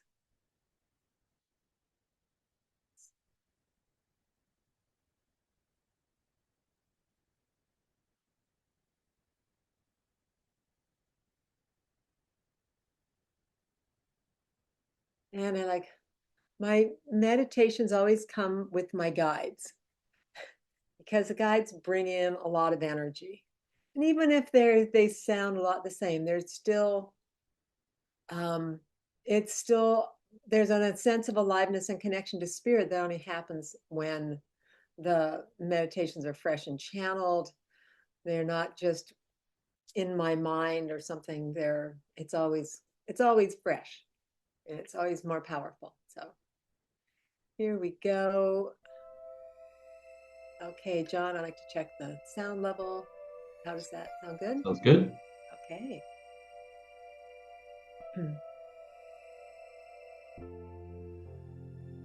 Welcome and blessings to you all. We thank you for being here, for taking this time, whether it is in real time or whether it is watching this as a video. It is all the same to us. We are here with you and we are grateful. For there is so much always to learn, to grow, to experience, the ways to expand oneself, and to discover more and more of who you are. For who you are is truly an amazing being, each and every one of you. And we want to affirm that for you. And it does not matter whether you are just starting on the path or whether you have been on the path for a very long time. We are excited and welcome you with us. Give our blessings. Good. And now we would have you bring your attention to wonderful golden light, a healing light. And there are indeed beautiful beings of this light, of the golden light, who are here to bring you a healing, to bless you with their frequency of light. And so connecting to them with your eyes closed, as if you were looking above the horizon ahead of you. As you lift your eyes, you will feel a sparkle. And the golden light is now being poured over the top of the head, It is melting down the front of your body, all the way down to the feet. It's melting down the back of the head, neck, shoulders, back of the body, all the way down to the feet. And now the golden light is coming inside. It's coming in through the crown and is beginning to flow into the brain, into the right hemisphere, left hemisphere. Just feel that aliveness starting inside, flowing into the cerebellum, the back, brain, back of the skull. And the golden light coming into the glands of the brain. Golden light coming in to fill your eyes and the visual cortex, your ears and your inner ears, your sinus cavities, your nose, your mouth, your gums and teeth. The golden light sinking down through the throat, lighting up the thyroid gland at the base of the neck, flowing down behind your breastbone, lighting up your thymus gland, enhancing your immune system, and then flowing into the heart and welcoming this golden light, this healing light in your heart, and breathing here and smiling. And welcoming the light. From the heart, the golden light is moving upwards now into your lungs, expanding with your breath.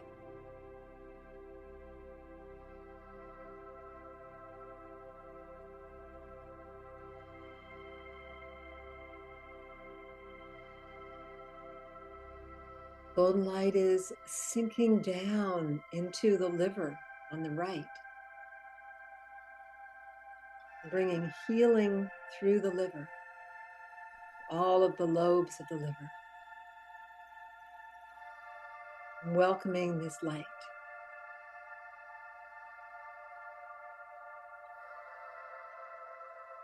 This blessing. Good, and the golden light is expanding over to your spleen and pancreas.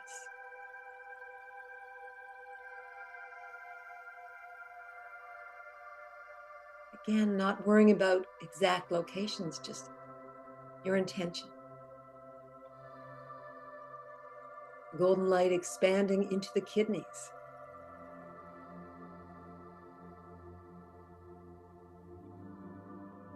Filling the kidneys.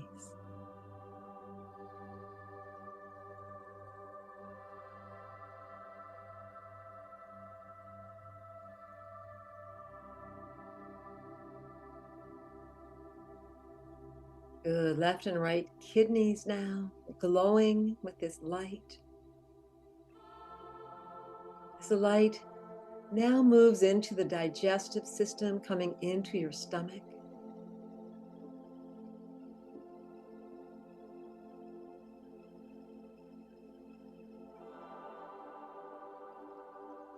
Good, and including the gallbladder.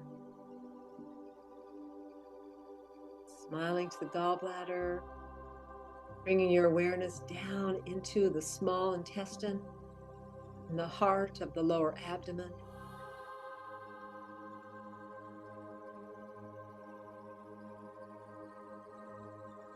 Blessing of light, blessing of healing.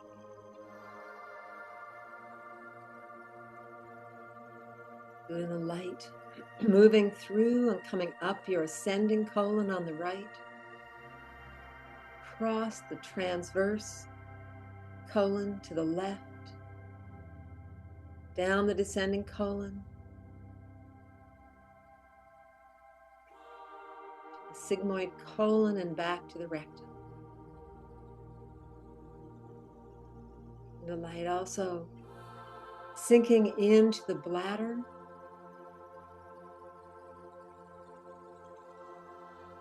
and the reproductive organs, all receiving this light, this healing. Breathing here and feeling and welcoming and feeling grateful to this golden light.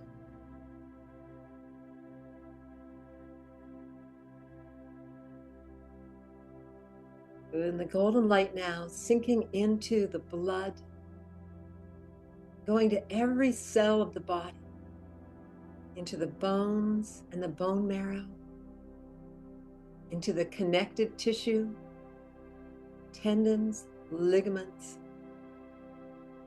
muscles, flesh, skin.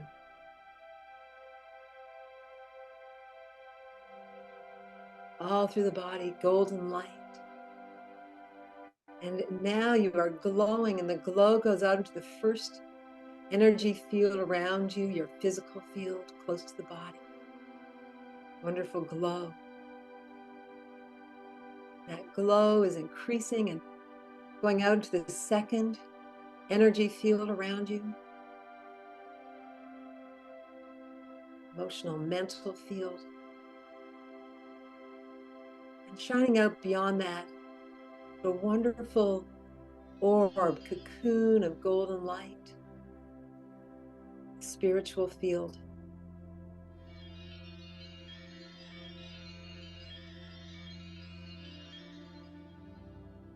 Good. And now bring your awareness to your feet.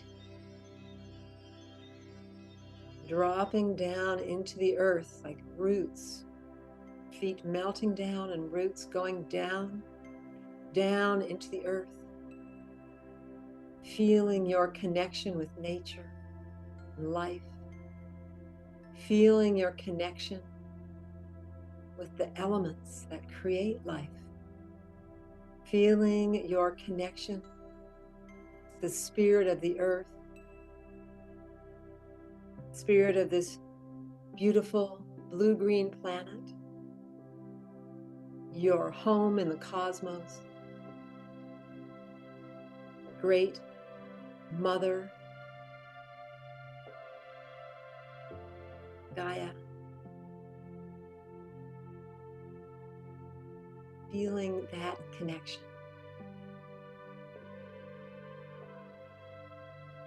And smiling to the earth. And opening to the earth, opening to receive up through the soles of your feet, up through the perineum, inviting the earth energy to rise up through you like the sap rising in a tree, rising and lifting, arms extended upwards in your mind so that you are like a tree. Imagine energy like a tree expanding towards the sky.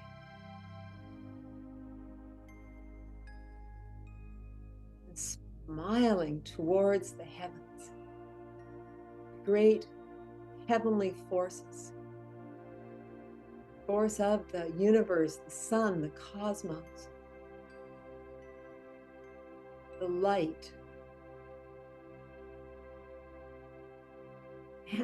And the other dimensions, higher self, pure light, divine gateway, gateway to the Tao.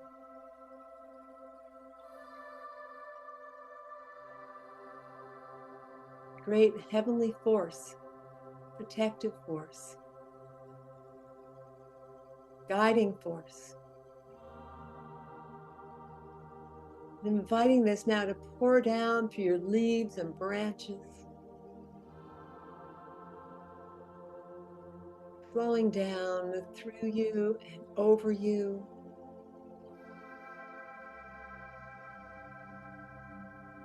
Heavenly channels are most protective. They're big ones on the exterior, so wonderful.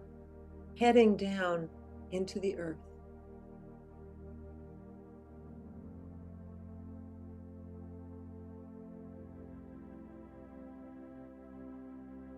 Good. And then becoming aware of the rising force within you, from the earth rising towards the heavens, once again, reaching up, smiling towards the heavens, and inviting the heavenly light once again to flow down through you, over you, around you.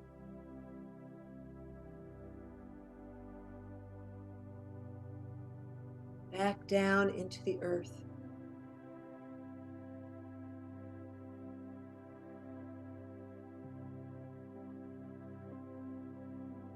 So that heaven and earth are connecting through you.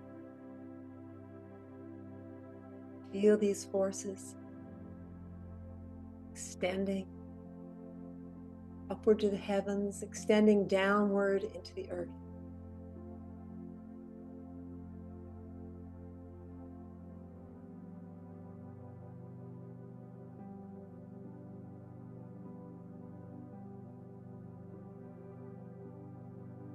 But now bringing that earth energy, let it rise up, coming up above your head, smiling to the heavens, and that heavenly energy flowing down around you like a fountain, all around, coming down under your feet. As it does, drawing more earthly energy up, rising up through you, up towards the heavenly source, and from here, that heavenly source flowing down all around. Finding a wonderful flow.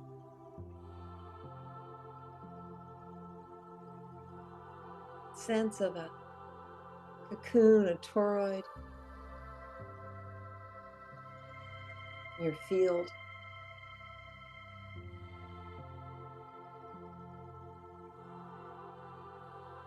Good. Now bringing your hands to the heart. Feeling your heart, the very center of it all. Where heaven and earth meet and balance and move through. The fourth chakra. Home of your spirit. Shen. Being with your heart.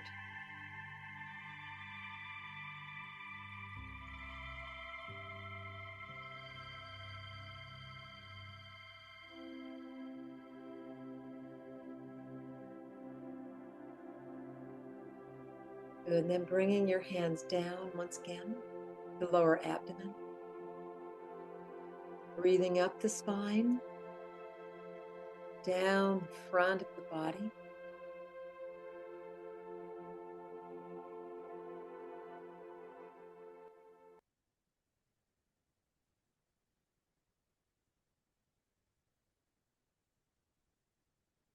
Good. And smiling here. And collecting the energy here. Just bringing your hands in circles 9 times in each direction.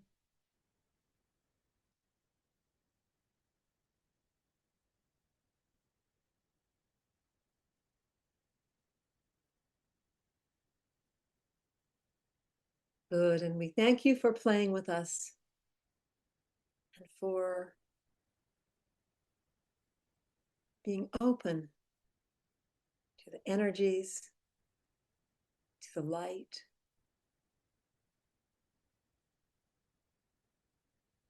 and to the marvel of this great realm. Rubbing your hands together.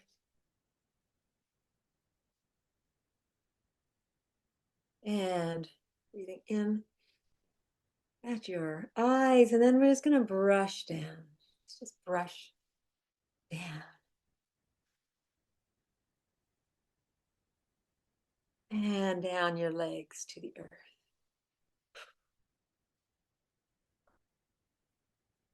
Okay, and then just take a moment and just breathe. Feel that heaven and earth connection. That's part of what We learn in the class of a larger meditation that we practice all the time. And it's a Taoist inner alchemy 10 steps, and that's 5 of those 10 steps.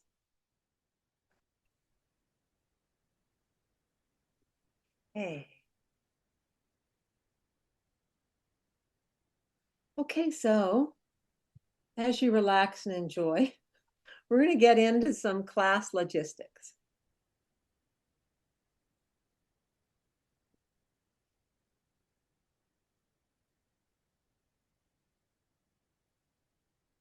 So now we're going to get into the more the practical aspects of this class, even though we just got far out there. Just relax anyway.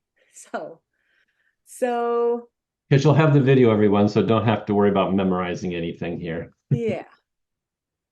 So the class, the practitioner training is presented in a series of 4 seminars held online via Zoom. So the 4 seminars, though, each seminar is 10 days, which is divided into 2.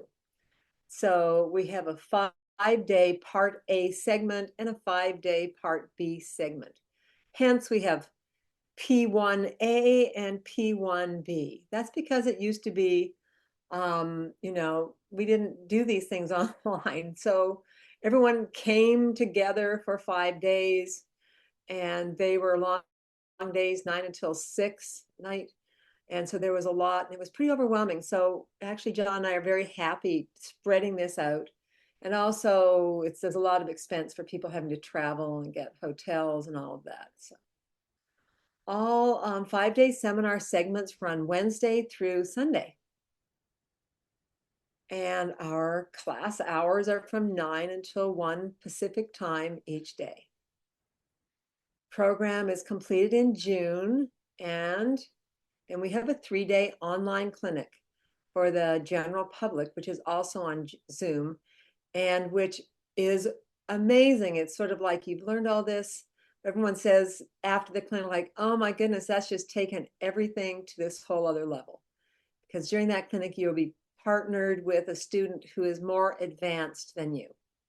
They might be a master's, they may be doctoral, they may be therapist, whatever that is, it's great.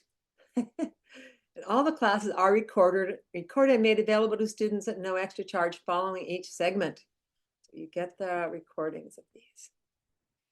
So here's our class schedule. The next one is October 2 to 6 for part A, and 13th to 17th for part B. And that's all on the website and easily available. And you see at the bottom there is clinic, June 20th to 22nd. Those are full days. In part 3 and in part 4, you also will be having a person of your choosing, not ours, live on your table while you do. So they have two sessions where you have a person there. Just make sure you're not just going to always do distance. So origins of the training, it's based on the original teachings from the Haidan and Shiwan hospitals of traditional Chinese medicine and medical Qigong in Beijing, China, which drew from the ancient knowledge of Chinese Qigong masters. Those hospitals were closed in 1999 because of the Falun Gong, the whole political thing that happened. So they have not been reopened. There are no actual medical Qigong hospitals at this time in China. Was introduced to the West by Dr. Johnson and the International Institute of Medical Qigong. So that was became the original book, the giant book, and then it became a 5-volume series called Medical Qigong Therapy. And then currently it's another 5-volume set called Chinese Energetic Medicine. And of course they've grown and expanded because he loves to write. I mean, he is the most prolific writer I know. We use these books and work from the syllabus of the International Institute of Medical Qigong, the most highly regarded program of its kind. Now that's no longer, there are reasons why that basically disbanded, but it's still considered to be the best program. I began studying with him, yes, in 98. I told you about that part. And yes, back with the UHT and the IIMQ. Courses for practitioner training. About the courses, the first one. So the Taoist 5 Qigong, which you started learning some of with John. Breath training, yes. Emotional detoxification practices, yes, we have those. Healing sounds, therapy, and treatment. How to work with that without actual table treatments, but this is how you would work with another person. We do the microcosmic orbit practice and energy practice to help to move everything along. Grounding meditations and exercises and establishing a personal medical Qigong workout. We also in this training are really, so the first training is really working on you, has a lot of all these practices, and there are a lot of really powerful meditations that work with the emotions as well, because this whole segment is about really kind of releasing a lot of your past baggage. That's what, just reading some Lao Tzu. That's what Lao Tzu would call it. What's that you're dragging behind you? Seminar 2, Introduction to Diagnosis and Treatment. So in this course, we're developing energetic sensitivity and perception skills. Yes. So he's starting to read energy projection skills. Yes. Meeting the healing masters, getting a little interdimensional here. It's wonderful. Everyone loves it. General treatment protocol. Oh, and healing masters. So we are very much not, we're not a religion. This isn't a Taoist religion. There's no like, you have to work with these beings. You have to work with Buddha or Jesus or Shiva or Krishna or, on and on. No, it is your, that's for you.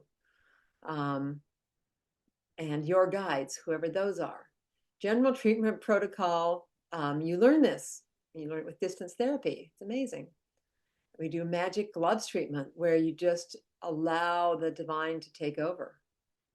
You get work in understanding emotional causes of illness, meditations to release blockages, meditations to understand the relationship of body, energy, emotions, mind, and spirit. So this is all bringing you to the place where you can come to a place of being available to spirit, to be able to do the work. You're available to that spiritual field for that to begin to move you in the treatment, which would be the magic gloves treatment. It's like, where does spirit want to take you? Intuitive development, yes, it's very strong. We learned something called magic circles, which is an amazing way of reading the other person's energy. So we're very much about intuitive development.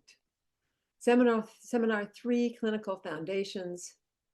We learn about ancient Taoist mysticism, learn how to create energy balls, creating plant essences from nature without harming the plant in any way, just with our connection to the plant, creating personal talismans.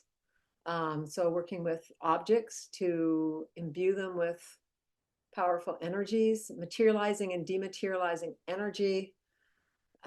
Yes, that's working with our 3 worlds. Beginning a healing practice. Aspects of that. Qi healing methods, invisible needle, energetic point therapy, thunder palms, flying dragon, etc. We have lots of methods. Qi self-massage, color therapy. We got to be using colors, especially with our energy balls and things like this. So lots of color and meditation. So this is meditations. Like there's a lot. There's 10 days on this, and more getting into the more clinical practice. And that's where we would actually have someone come in person. Seminar 4, Introduction to Disease Treatment Protocols and Energetic Prescriptions.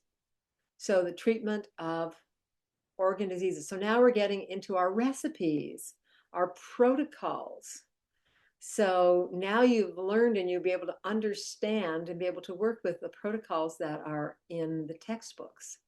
So you'd be knowing what to do with them when it says, XYZ. It's like, oh yeah, okay, I can do XYZ. So there's a lot of treatments in the books and specific conditions, organs, healing, sound therapy. So you'd be working with someone, even as part of a treatment, even how to work with death and dying. That's pretty awesome work that we do right there. Diagnostic circle development to read energy. So taking that deeper. Introduction to our clinics.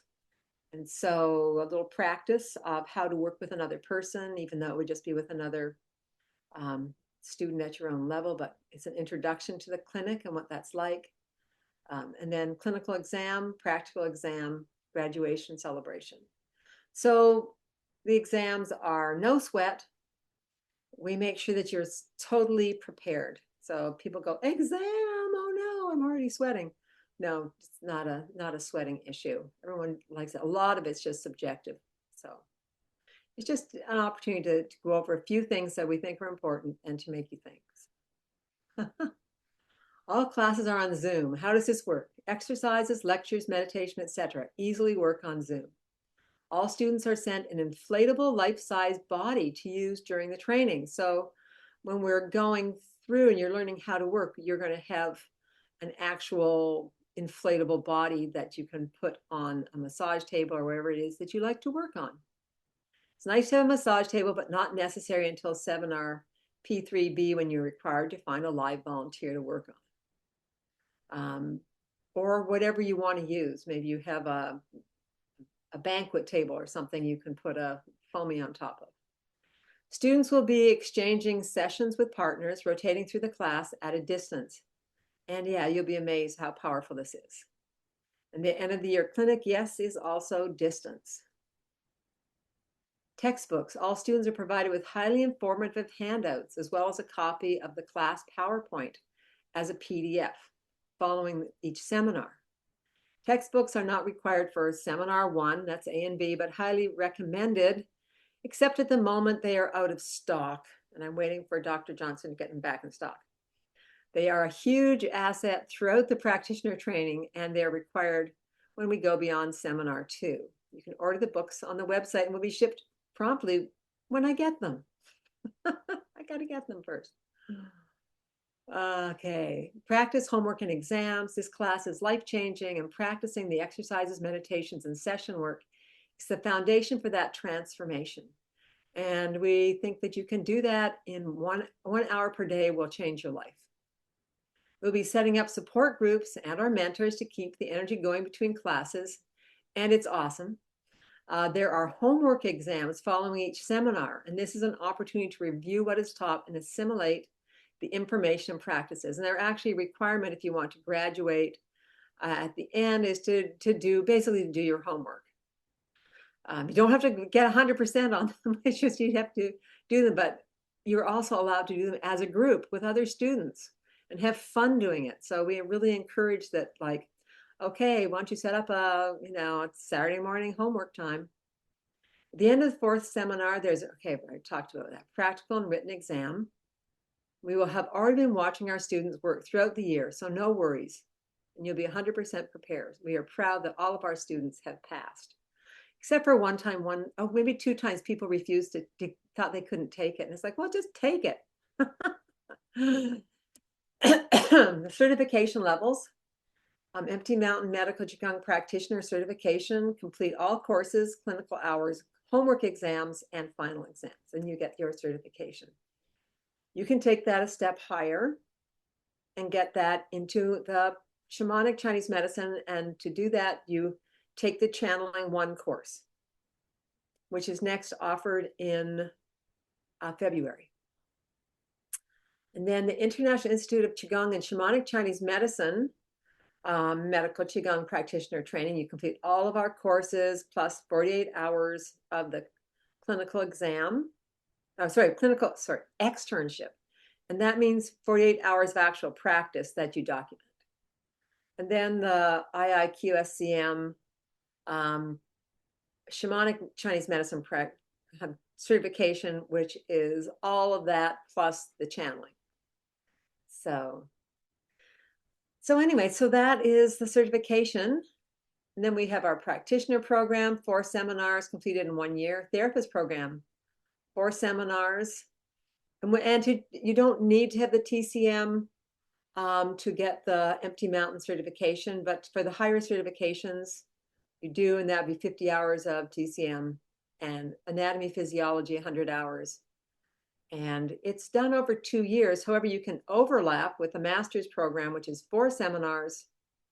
So you can do 4 seminars a year still, with the second part of therapist, plus other requirements completed over 2 years. Now, some people like to do the practitioner and then take a little break with the therapist and maybe do the A&P and the TCM hours, and then pick up with the second half of therapist plus the masters, and then finish off with the master. So people are doing this at different ways to make this work. And then the doctor program currently not scheduled. So you have to really build up a lot of people to do that, to offer that. And the shamanic requirements: practitioner, channeling 1, therapist, mediumship or channeling 2, and masters, the entire channeling series plus the light body meditation. So I think that that's pretty much it. Is actually an accelerated path of spiritual growth masquerading as an energy healer course. You'll be transformed at every level. You truly embody what it means to be a magical, intuitive healer. You will learn the ancient arts of the Wu shamans. And these are for real magical abilities that you really can't believe you're capable of, and yet you will be doing this work. Before you know it, it's like, oh, did you put some heat into that person? Yep. Did they feel it? Yep. It's like, that you could actually send heat into someone, or cool, like, let's cool this down. Yeah. So these are things that seem crazy, but no, you can do it. You'll become part of a community of healers who support each other and have each other's back. You'll be doing amazing work, and it's important to have friends who you can share with. Yeah. Tuition. Okay. Full course of 4 10-day seminars, along with 1 3-day clinic, 3,830. Each seminar is $995, plus $375 for the clinic. And you can take the seminar, without charge when it's offered again. One of the seminars, you can always come back. Each seminar is $10.95 if you don't want to do it with a year-long commitment, and that's without the deposit. And if you commit to the full year-long training in clinic, the savings of $400, and you'll get that money back if after you've paid for the year-long program for the individual, and yet you decided you want to do the whole thing, then you will get that back. And we have payment plans. We don't even charge interest. We're nice. Can I say? Okay, I think that's the end. Okay. Hey, did share stop? Thank you. Okay, well, that was a lot.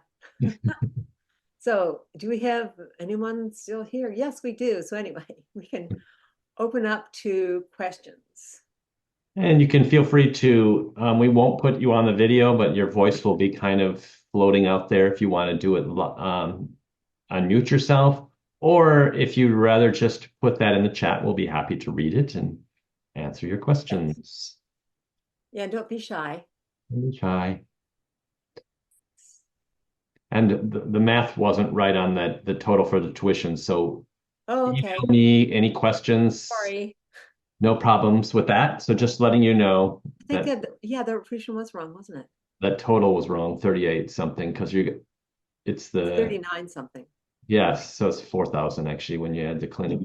Oh, it's more than 4,000 with the clinic.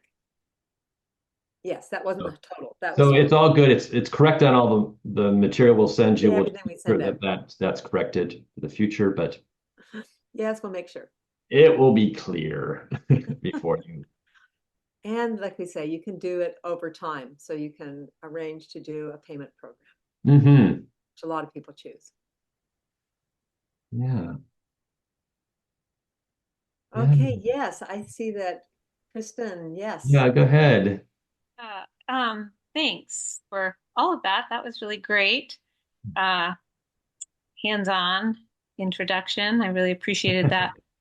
Um, and I just have a question, sort of during the 5 days of each seminar that go kind of 9 to 1. What Mhm. would you say? Is there a lot of homework that's expected then, kind of afterward in the afternoon when we're offline? I'm just sort of trying to Oh, get a sense no. of like how. Yeah. Okay. Good.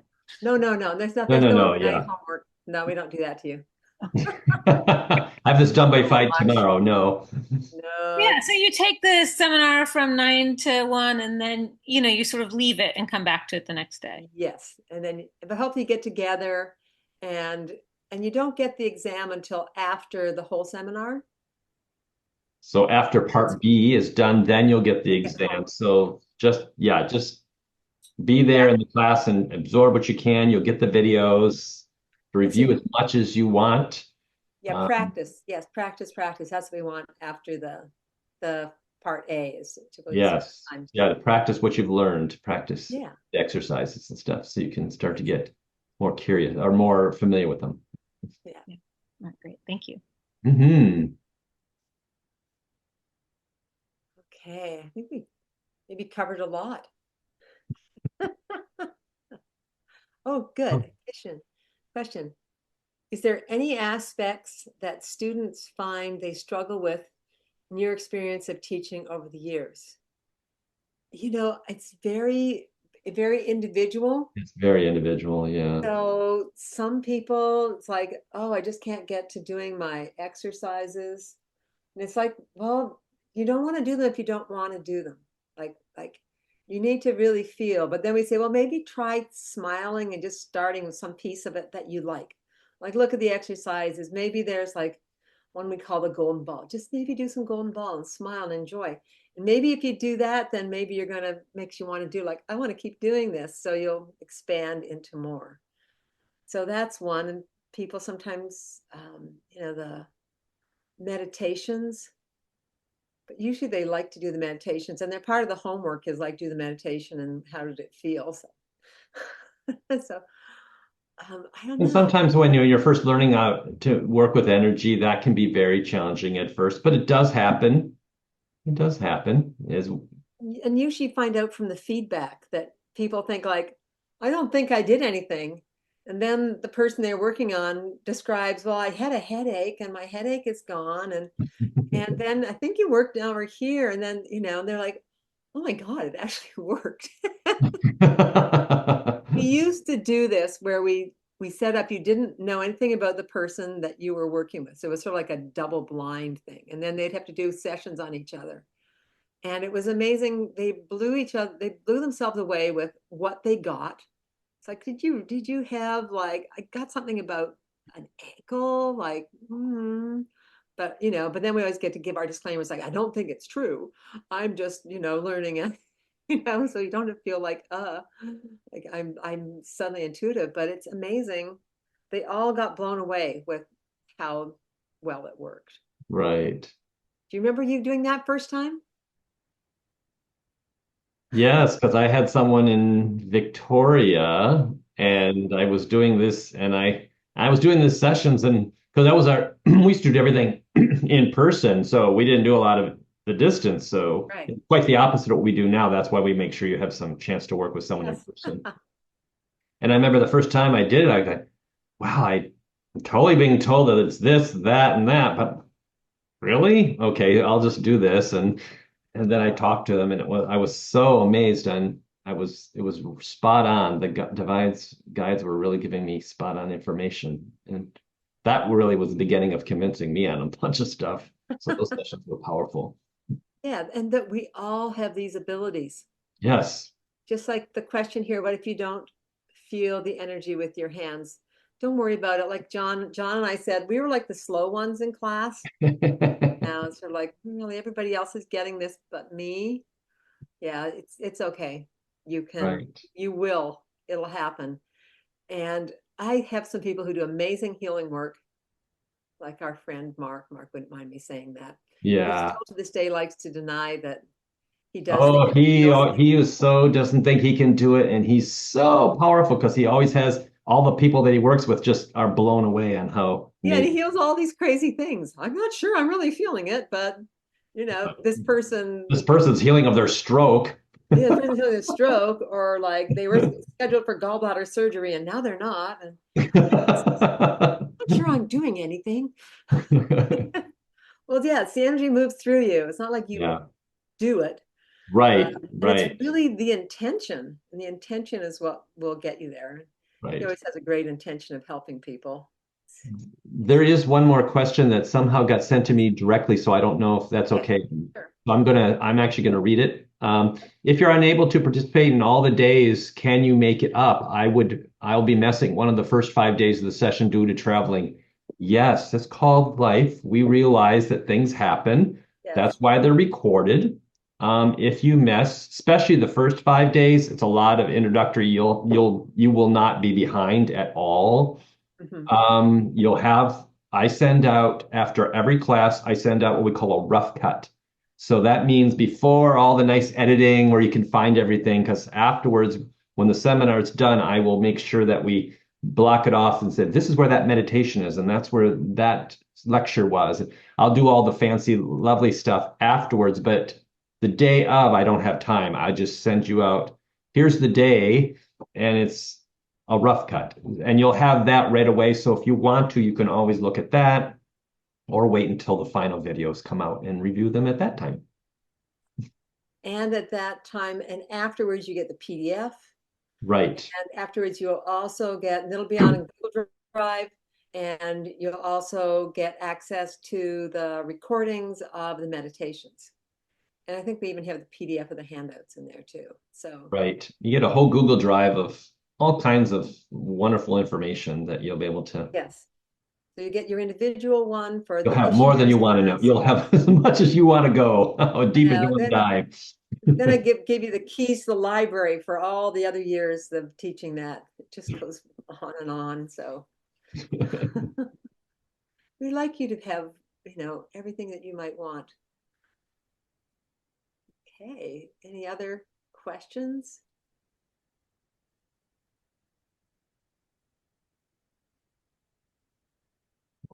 I really want to thank you all for being here.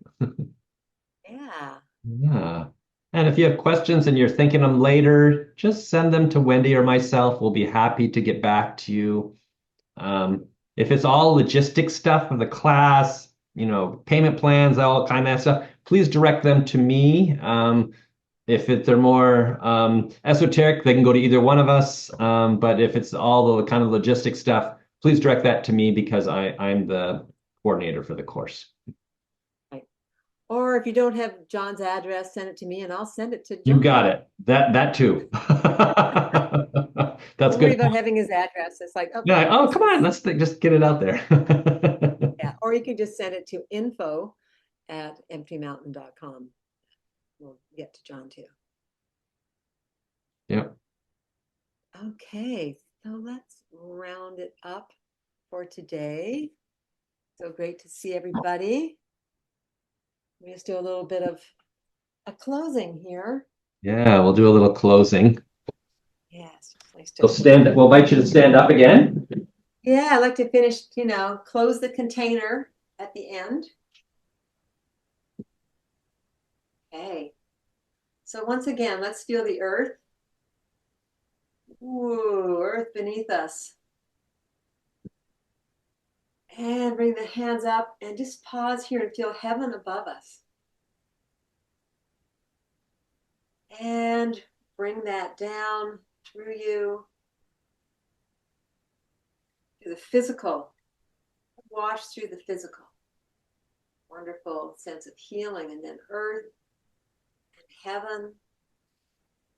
Smiling and letting them wash through and balance and harmonize your energy body. All those powers. And again, earth and heaven. And this time, let's bring this through the spiritual body. Give you a nice glow as you go out and go through the day. And thank you for being here.